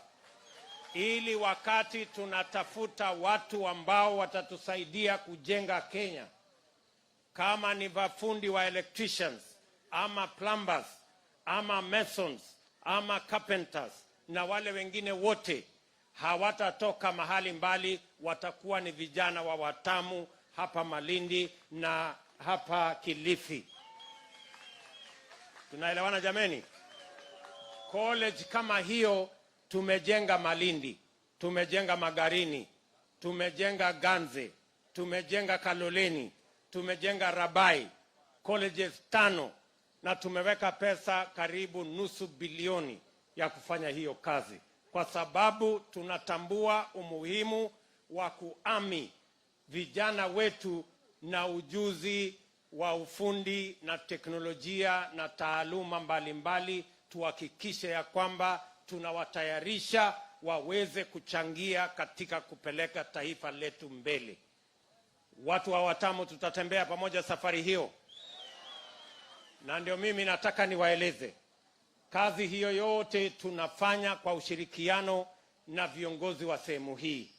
Na mimi nataka niwaeleze kama Wakenya, mimi nataka niwaeleze ya kwamba safari ya kubadilisha Kenya haisimami, lazima tuisukume mbele. Na ndio sababu hiyo tunasema katika awamu ya pili tulikuwa tumepanga ya kwamba tutahakikisha ya kwamba katika awamu hii ya pili ya Jubilee tulikuwa na mpango ya Big Four ambayo housing na manufacturing na value addition na agro processing. Tulikuwa tumepanga nafasi nyingi za vijana wa taifa letu la Kenya, lakini hatujatekeleza manifesto hiyo kwa sababu ilipatikana kazi ingine. Tuliambiwa ni ya dharura, tuliambiwa ni emergency, tukaambiwa ni priority. Ati kazi ya kubadilisha katiba ndio kupatikane nafasi zingine za viongozi na wabunge wengi. Hiyo kazi ndio tunahangaika naye sasa miaka 3. Lakini nawahakikishia hiyo kazi sisi tutarudia ile tuliuza sera kwa wananchi ya kupata kazi kwa vijana wetu. Na ndio mnaona Kenya hii, mimi niliwahakikishia na niliwaeleza na tuliwaahidi ya kwamba tutabadilisha mazungumzo Kenya hii. Tuliwaambia tutabadilisha mjadala Kenya hii. We promise that we are going to change the conversation in our country. Leo mjadala imebadilika Kenya, marafiki zangu. Leo mkutano yeyote, viongozi wote wanasumbuliwa na mambo mawili. Wanasumbuliwa na hasla na wheelbarrow, kwa sababu mjadala imebadilika.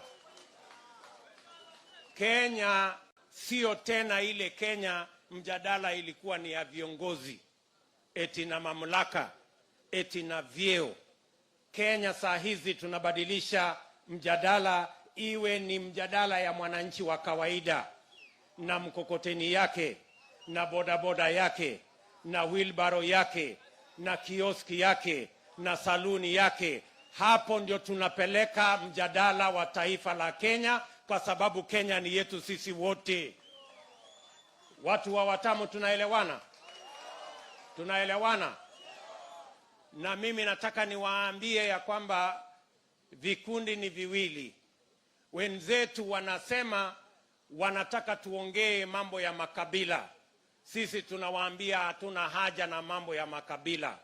Sisi tuko na haja na mambo ya hustle ya kila mtu, biashara ya kila mtu. Tunataka tuongee mambo ya empowerment. Wao wanataka tuongee mambo ya power na vile mamlaka itagawanywa na wale wenye mamlaka. Sisi tunasema hapana. Tunataka empowerment. Mtu wa bodaboda ajue atapata msaada gani. Yule wa kiosk ajue atapata msaada gani. Yule wa mkokoteni na wheelbarrow atapata msaada gani. Hapo ndipo tunataka mjadala ielekee. Watu wa Watamu mnasemaje? Tuendelee kuongea mambo ya viongozi ama tuongee na wananchi pia? Mnataka tuongee mambo ya mamlaka ama tuongee pia empowerment ya wananchi wadogo? Mnataka tuendelee tuongee mambo ya vyeo ama mnasema tuongee kazi pia kwa watoto wa Kenya? Sijui kama tunaelewana jameni. Na hapo ndipo mambo yaliyoko saa hizi. Mnaona kuna kizungumkuti Kenya, kwa sababu watu wengi nasema eti mbona Deputy President anawachochea wa Kenya pale chini. Mimi nataka niwaambie hivi. Mimi nawaambia, mimi namwamini Mungu. Na nyinyi mnaamini Mungu. Ni kweli si kweli? Ni sawa? Na mimi nataka niwaambie, mimi nikisimama hapa, siku moja nilikuwa nauza kuku barabarani. Lakini kwa sababu kuna Mungu mbinguni, leo mimi ni naibu wa rais wa Jamhuri ya Kenya. Na kuambia wewe mtu wa bodaboda, na wewe unayesukuma mkokoteni, na wewe mama mboga, na wewe unayesukuma wheelbarrow, kuna Mungu mbinguni. Hiyo kazi ndogo unafanya, kuna Mungu akubariki, siku moja hiyo biashara itabadilika iwe biashara kubwa. Na ndio sababu lazima tubadilishe uwezo na fikra ya uongozi na vile serikali ya Kenya inaendeshwa. Na ndio mimi nataka niwaambie, wenzetu wanatuambia ya kwamba sisi tufanye ile tumefanya miaka 50 ya kuweka uchumi pale juu na kusaidia wachache pale juu, ili kampuni chache sipanuke ati Wakenya wengine wapate kazi. Tunasema hapana. Tumefanya hiyo miaka nyingi. Sasa tubadilishe, tuanzie chini mahali mwananchi mdogo yuko. Badala ya trickle down economics, tufanye bottom up economics, ili mwananchi mdogo apate msaada wa serikali. Badala ya kampuni chache kubwa, tutengeneze kampuni nyingi ndogo ambayo itasaidia wananchi hapa chini. Inawezekana biashara hapa chini tuibadilishe. Na ndio sababu mimi nimekuja hapa. Tunaelewana watu wa Watamu? Nimekuja hapa na nimeenda Kenya mzima kusaidia watu wa biashara ndogo, kwa sababu mimi najua tukibadilisha huyu mtu mdogo hapa chini, wale wako juu watajipanga kwa sababu wako na uwezo. Lakini huyu wa hapa chini ni lazima sisi tumuinue, tumpatie nafasi pia akuze biashara yake. Uchumi wa Kenya tukuze kuanzia hapa chini. Na wauliza watu wa Watamu, mnataka tuendelee kuanzia juu ama tubadilishe tuanzie chini? Mnasema tuanzie juu ama tubadilishe tuanzie chini? Ndio mimi nataka niwaeleze, na nataka munisikize kwa makini, ndio muniulize siku ingine. Nimesema hapa na nimesema kwingine, ili tuweze kubadilisha uchumi wa Kenya, kwa sababu tatizo ya Kenya sio siasa. Tatizo ya Kenya ni uchumi. Tatizo ya Kenya sio nafasi nyingi za viongozi.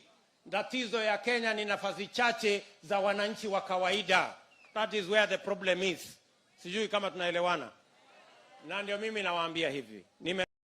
Nimesikia Owen Baya amesema kuhusu wavuvi. Wavuvi hapa baharini. Ni kweli ama si kweli? Wanataka nyavu, wanataka mambo yao. Hapa tunaongea mambo ya bodaboda. Tuko hapa na kina mama wanaendesha biashara ya saloon. Tuko na wananchi wa kioski huku. Tuko na wananchi wadogo wanafanya katika mijengo. Mimi nawaambia hivi, vile tumefanya leo harambee, hii harambee hatutakuwa tunafanya tena. Tutakuwa tunachukua pesa ya serikali na kupatia hawa watu wa bodaboda wafanye biashara. Tutakuwa tunachukua pesa ya serikali tunapatia hawa wa saloon na kiosk wafanye biashara. Kwa sababu tukizalisha biashara zao nyingi hapa chini, watalipa ushuru. Tutakuwa na pesa ya kutosha ya kuendesha taifa letu la Kenya, na tutakuwa na watu wengi wenye biashara na kazi. Tukiongea sasa hivi katika Kenya, kuna watu milioni 16 hawana biashara na hawana kazi. na hapo ndipo suluhu ya Kenya ipo. Tukiwawezesha hawa milioni 16 aidha wafanye biashara ama kupitia kwa Big Four wafanye kazi, Kenya hii. Mnanielewa watu wa Watamu? Mnanielewa? Na ndio mimi nawaambia hivi, vile sasa hivi hapa Kilifi North, Malindi, Rabai, Ganze, Magarini, kila constituency hapa Kilifi tunatoa pesa ya serikali milioni 100 kwa kila constituency, ndio wajenge shule, ndio wajenge mambo ya chiefs camp, mambo ya security. Niwaambie na mnisikize vizuri, hiyo serikali tunaunda ya mahasla, mbali na milioni 100 ya kujenga mambo ya mashule, tutaweka milioni nyingine 100 kila constituency kila mwaka ya kupatia pesa mama mboga, mtu wa bodaboda, yule wa kiosk, yule wa saloon, waweze kufanya biashara, ndio tuzalishe uchumi kutoka chini. Nyinyi mnanielewa? Mnanielewa Watamu? Ndio tusiwe tunafanya harambe vile tunafanya sasa. Kuwe na pesa ya serikali ambaye hawa vijana watapatiwa, waweze kukopa bila ya kulipa interest, waweze kuendesha biashara yao, tuzalishe uchumi chini, tubanue uchumi chini, ndio Kenya iweze kwenda mbele. Nielewa? Na mimi nawaambia, mimi saa hizi mimi ndio naibu wa rais wa Kenya, na mimi si wazimu, na mimi si mjinga, na mimi si mlevi. Naelewa ile kitu mimi ninasema, na mimi nataka niwaambie hivyo ndivyo tutabadilisha Kenya hii. Watamu tuko tayari? Wataru tuko tayari? Na ndio mnasikia kuna makelele, kwa sababu kuna wangwana wametuzoea vibaya.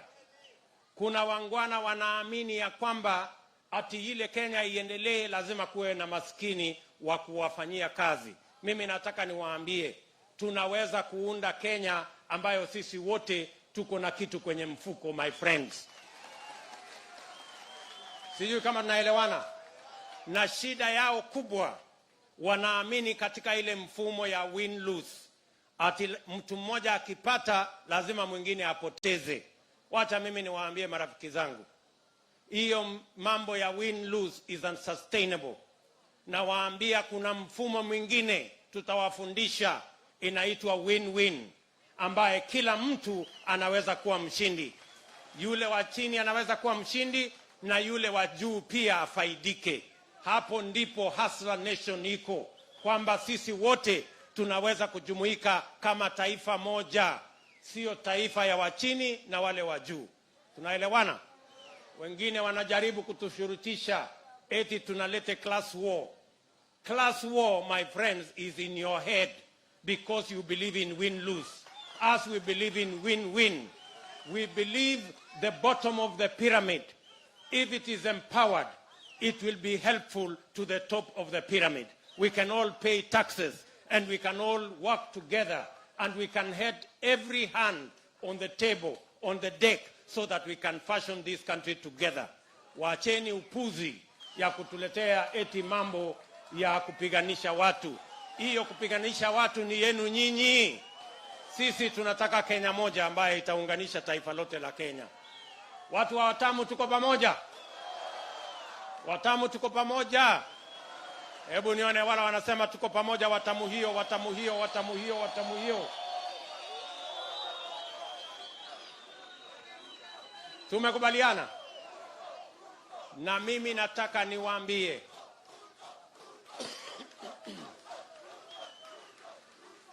nawaambia vijana, sawa sawa, nawaambia vijana, because we have characters in our country who are slave masters. They want other people to be their slaves. Na wakiona ya kwamba tunataka kumuinua mtu wa pale chini, watatupangia maovu. Mimi nawaambia vijana wa Kenya, musikubali kutumika kufanya vita. Musikubali kupiganishwa. Musikubali mtu akwambie kwenda piga mwenzako. Kama mtu anataka vita, alete bibi yake na alete mtoto yake, awachane na vijana wa Kenya. Sisi tunataka tuunganike, tuwe kitu kimoja. Tunajua pale kwenye amani kila mtu atapata nafasi ya kutafuta chake, na hiyo ndio siri ya mahasla. Kila mtu ni wa kutafuta, sio wa kupawa. Namna gani jameni? Tuko pamoja watamu? Tutatembea pamoja? Nawaambia na watahadharisha watu wengine wakijua ya kwamba dunia ya Kenya imebadilika. Watu wamekataa utumwa. Wananchi wamekataa kubebewa akili. Wengi watatuletea fujo. Mimi nataka niwaambie muwe chonjo, musikubali kutumika. Kenya hii tunaweza kubadilisha kwa maarifa, sio kwa vita. Ama ni aje jameni? Tunaelewana? Tuko pamoja? Watu wa Malindi tutatembea pamoja? Mimi nawauliza, huyu Mekatilili wa Menza, huyu Aisha Chumwa hapa, antosha hatoshi? Anatosha hatoshi? Na huyu Owen Baya msomi, anatosha hatoshi? Mimi nawauliza, munaniambia nifanye kazi na hawa wabunge tuunde serikali ijayo pamoja? Hebu nione wala wanasema tufanye kazi hiyo, tuunde hiyo serikali pamoja. Tumekubaliana? Tutatembea pamoja? Muko tayari? Itabadilika haitabadilika? Muko tayari kubadilisha ama muko tayari? Bas, mambo naona imeiva na tuko pamoja, na Kenya tutabadilisha. Na wasituletee ukabila. Wanajaribu kutuambia ya kwamba tuendelee na ukabila, tunawaambia hapana. Sisi mahasla hatuna ukabila. Hatuna nafasi ya kushughulika na mambo ya ukabila. Tuko busy na hustle yetu. Ama namna gani? Tunaelewana jameni? Tutashirikiana pamoja? Muko chonjo? Muko tayari? Muko rada? Aya. So mimi sitaki kusema kuzidi hapo. Sasa kwa sababu tuko na mkutano mwingine kule Kisauni, najua ya kwamba tuko na shughuli kubwa hapa, na nimeambiwa ya kwamba kila ward tuko na wards 18 kusaidia watu wa bodaboda. Mimi niko hapa na shilingi 1,800,000, 1.8 million ya watu wa bodaboda. Nini?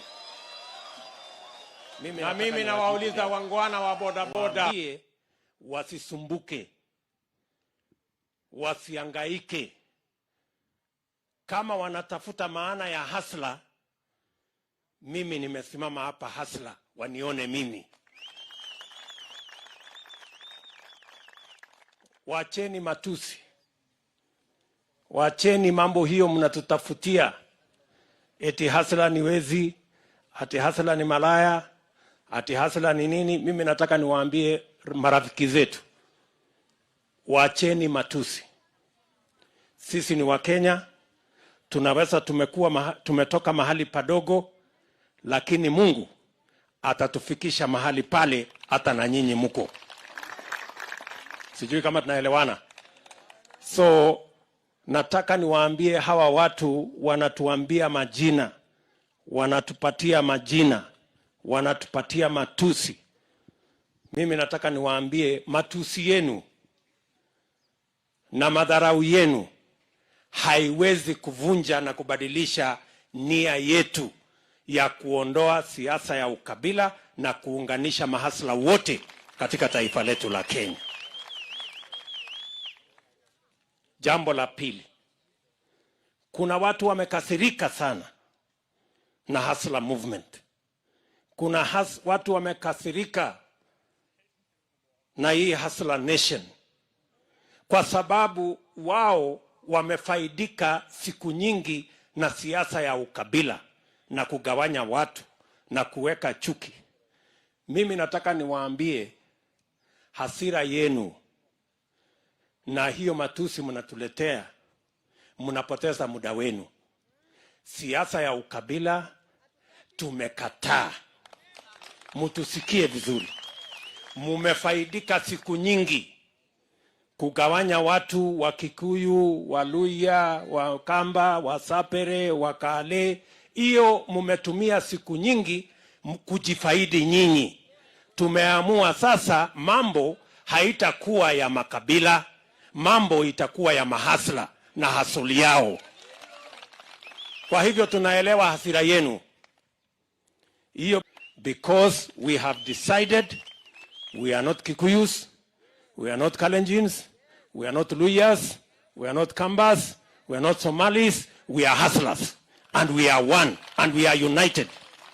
And our business is how everybody's hustle will be improved, how to inspire everybody, how to support everybody, how to help everybody, because that way we will change Kenya. Nyinyi mnanielewa?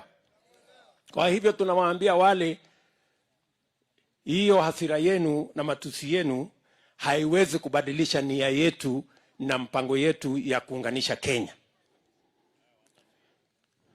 Mimi nataka niwaambie hivi. Kufikia sasa vikundi ambazo zimefika hapa ni vikundi 240 vile mmesikia. Watu zaidi ya 8,000 watafaidika kufikia leo. Na hiyo ni sehemu kidogo sana. Ni sehemu kidogo sana. Tuko na mradi mkubwa, kwa sababu unajua watu wengi wanasema huyu deputy president anafanya nini na mahasla, anafanya nini na mkokoteni, anafanya nini na wheelbarrow, anafanya nini na car wash. Mimi nataka niwaambie tuko na mradi mkubwa wa serikali ya Kenya ya bilioni 57. Hiyo mradi kubwa ya serikali tuelekeze macho yetu huko. Vijana zaidi ya 200,000 wanafaa kufaidika na hiyo mradi.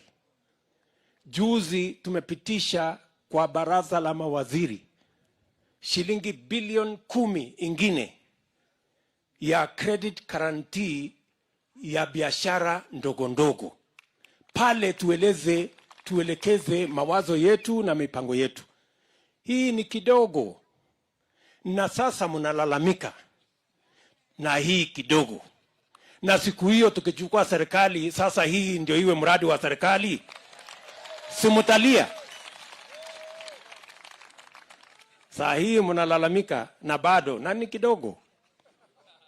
Na unajua wale mnasikia wanalalamika na wanakasirika ati kwa sababu mtu amepatiwa mkokoteni, ati mtu mwingine amepatiwa car wash, ati mtu mwingine amepatiwa wheelbarrow. Wanalalamika kwa sababu hawataki Mkenya yoyote aondoke kwa umaskini, kwa sababu wao ni wafalme wa umaskini, wanataka watu maskini ndio watawale.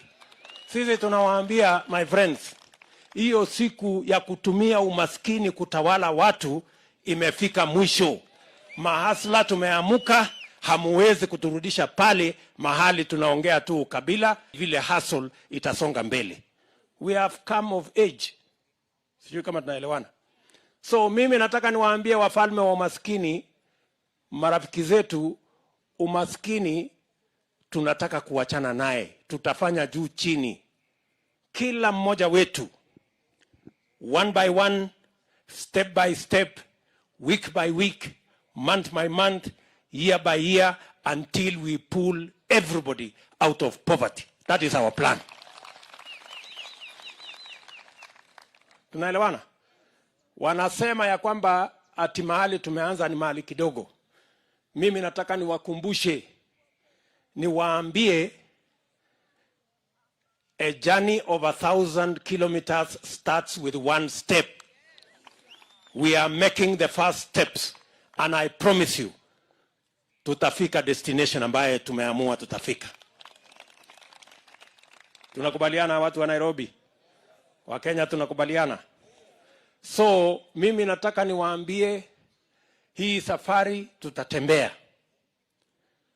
Wale watu ambao wanakasirika ati kwa sababu mtu amepatiwa mkokoteni, sijui mtu amepatiwa bodaboda, sijui mtu amepatiwa nini, mimi nataka niwaambie ya kwamba nyinyi mmetuzoea vibaya marafiki zetu. Nyinyi mnatafuta vijana wakati vijana wa kutupa mawe na kufanya maandamano wanatafutwa. Saa ile tunatafuta kijana wa kupatia wheelbarrow na kupatia mkokoteni na kupatia bodaboda, mnalalamika. Kwa sababu nyinyi mnataka wateja. Hamutaki hawa wakuwe na wheelbarrow, hamutaki wakuwe na mkokoteni, hamutaki wakuwe na pikipiki, kwa sababu mnataka wateja wa kutupa mawe na kufanya maandamano. Na mnajua hawa watu wakiwa busy, wakiwa na mkokoteni, wakiwa na bodaboda, wakiendesha kioski yake, hustle ya kila mtu ikiendelea, mtakosa watu ya kwenda kufanya mkokoteni, ya kwenda kufanya maandamano na kutupa mawe. Na hiyo ndio hasira mko naye na sisi. Ama ni aje? Tuko pamoja? Kwa hivyo tunawapatia ilani. Siku yenye mnataka watu ya kufanya maandamano, siku yenye mnatafuta watu ya kutupa mawe, tafadhali tafuteni watoto wenu waende watupe mawe. Hawa mahasla, they are busy. Hawana nafasi. Hustle limepamba moto. Ama ni aje? Tuko pamoja? That is the language we want to tell these characters. Nyinyi mnanielewa jameni? Tunakubaliana? Tunakubaliana? Next time wakikuja ati twende tufanye maandamano sijui tupe mawe, mwambie tuko mboka. Mboka ni mboka, tuko kazi. Ama ni aje? Tuko pamoja? Na ndio tumesema kama mahasla wa Nairobi hii na Kenya wawache kudharau biashara ya watu wengine. Tunaelewana? Wawache kudharau biashara ya watu wengine.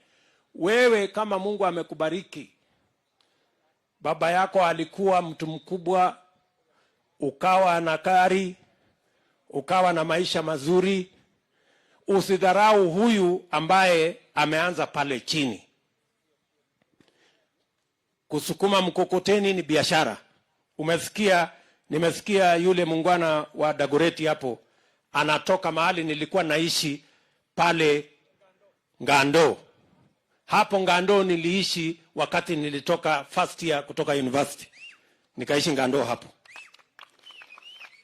Huyo muungwana wa Ngando ameniambia ya kwamba ni vijana 250 ambao walikuwa katika ulevi, walikuwa katika madawa ya kulevya, lakini wameamua wafanye biashara ya kuokota takataka, kuweka usafi katika kijiji yao, wapate kazi na wapate pesa. Na wamenieleza ya kwamba hiyo mkokoteni sio ya kwamba tuliwapatia, walituuliza tuwapatie kwa sababu wako na biashara nayo. Sijui kama tunaelewana. Kwa hivyo hawa wanaotusumbua ati mbona mnapatia watu mkokoteni, waende waulize ule muungwana, wapi huyo jamaa? Huyo bwana Robinson. Waende waulize Robinson huyo. Hiyo mkokoteni ni ya nini? Unajua shida ya Kenya ni kwamba viongozi wengi hawajui shida ya mwananchi. Wanaona huyu ambaye anasukuma mkokoteni ni mwizi. Wanaona huyu ambaye anaendesha bodaboda ni mwizi. Kwa sababu ya ujinga, yeye hajawahi kuishi maisha ya pale chini mahali mamilioni ya Wakenya wanaishi. And that is why we never get to sort out the problems of our nation, because many leaders hardly understand the problems and the challenges of ordinary people. Ni mnanielewa? Yes. So ndio mimi nataka niwaambie hii safari tutatembea pamoja. Mimi nitasimama kidete, wapike kelele, watoe matusi, watume vitisho, wapande juu, washuke chini. Mimi niko na wao mpaka tuhakikisha kwamba mahasla maisha yao imebadilika. Mnanielewa jameni? Tuko pamoja? Na mimi nataka niwapatie ilani ya mapema. I am telling our friends, I am giving them notice. My friends, it is not going to be business as usual. About the piki guys. That is the conversation we are going to have. However difficult, however uncomfortable. Hiyo ingine mumetuzoea kila siku mnakuja kutuambia kabila hii na kabila ile. Mimi nataka niwapatie notice. Hiyo discussion is closed. We are going to have a different conversation. Ama mnasemaje? Ama mnasemaje? Si hao wangwana wametuzoea vibaya? Wametuzoea. Tunaelewana? Na unajua wengine wanafikiria kwamba mimi nafanya hii, wananiambia hii haiwezi kukupatia kura. Mimi sina haja na kura. Nani aliwaambia niko na haja na kura? Mimi niko na haja na kuinua hustle ya Mkenya kwa sababu mimi ni naibu wa rais sasa. Hiyo ingine itakuja na bahati ya Mungu. Ama ni aje? Tuko pamoja? Tuko pamoja? Sikizeni bwana. Sikizeni. Mimi nataka niwaambie hawa wangwana. Mtu wa kinyozi. Mtu hapa wa saloon. Mungwana wa bodaboda. Yule biashara ndogo ndogo. Sisi wote tunakubaliana mboka ni mboka. Wera ni wera. Hustle ni hustle. Wawache madharau. Wawache kiburi. Wawache matusi. Tunataka kufanya biashara pamoja na kila mtu aheshimu hustle ya mwingine. Wacha matusi. Ama ni aje? Marafiki zetu tuko pamoja? Tuko pamoja? Na mimi nataka niwaambie hii tutaendelea naye. Kwani watadu? Lazima watatii. Hawa wangwana lazima watatii. Ama ni aje? Tumekubaliana. Tuko pamoja? Sawa? So, nataka tuendelee namna hiyo na kila mtu tunaheshimu everybody, lakini heshima si utumwa, na heshima unaheshimu ndio uheshimiwe. Ama namna gani marafiki zangu? Tumeshakubaliana. Kwa hivyo mimi nimefurahi sana. Mimi nataka encourage, niwaambie ya kwamba hii biashara mnafanya, kama ni ya saloon, kama ni hiyo ya tent, kama ni ya entertainment, kama ni ile ya art na muziki, kila mmoja wenu mjue ya kwamba Mungu anaweza kuinua hiyo hustle yako siku moja iwe ni biashara kubwa. Na kama mtu akikuuliza maswali, akuulize ni vipi, mwambie huyo deputy president anaitwa Ruto. Huyo alikuwa mtu ya kuuza kuku katika reli mahali fulani, kama mtu kadogo, hata hakuwa na pikipiki, hata hakuwa na mkokoteni. Leo ni deputy president wa Kenya. Hata na wewe Mungu siku moja atainua hustle yako, itabadilika, itashinda hata ya deputy president. Nyinyi mnanielewa? So wachani watu wasituletee ama ni aje? Ama ni aje? Nafikiri tumeelewana. Sasa tuko na mali yenu hapa, kila mtu ataondoka hapa na mali yake. Hawa warembo wa H-Town wameniuliza ya kwamba wanataka kamera. Sasa hapa mtaondoka na pesa za kamera ili muende mununue. Hustle yenu ya kule Huruma Town iendelee. Na nimeambiwa pia kuna wangwana wale wanafanya kazi hiyo ya mkokoteni wanataka apron, si ndio? Hizo overalls mimi nitazinunua, alafu tutapanga na waheshimiwa vile itawafikia. Sawa sawa? Sawa sawa? Tuko pamoja? Tuko sote pamoja? Tunatembea hii safari? Mnasema tutabadilisha hii Kenya ama hatutabadilisha? Hii Kenya itabadilika marafiki zangu. Tuko pamoja? Yes. And I am telling everybody in the Republic of Kenya that we are going to have a different conversation. Yes. Tunaelewana? And we are serving notice. We are going to have a different conversation. We are no longer going to have a conversation about ethnicity, about who has power, and about who has position. We are going to have a conversation about the empowerment of ordinary people, about jobs for ordinary young people. That is the conversation we are going to have. We have had the wrong conversation for 50 years, and that is why half our population continue to live in poverty. We must have a different conversation. Tunaelewana? It may be difficult, it may be uncomfortable for some people, but that conversation we must have. Ama ni aje marafiki zangu? Tumeshakubaliana? Tunatembea pamoja? Mko chonjo? Mko rada? Na mko ngagari pamoja? Bas, hawa wajeshi yetu hawa wote, si mnajua hawa wabunge, hawa ma MCA,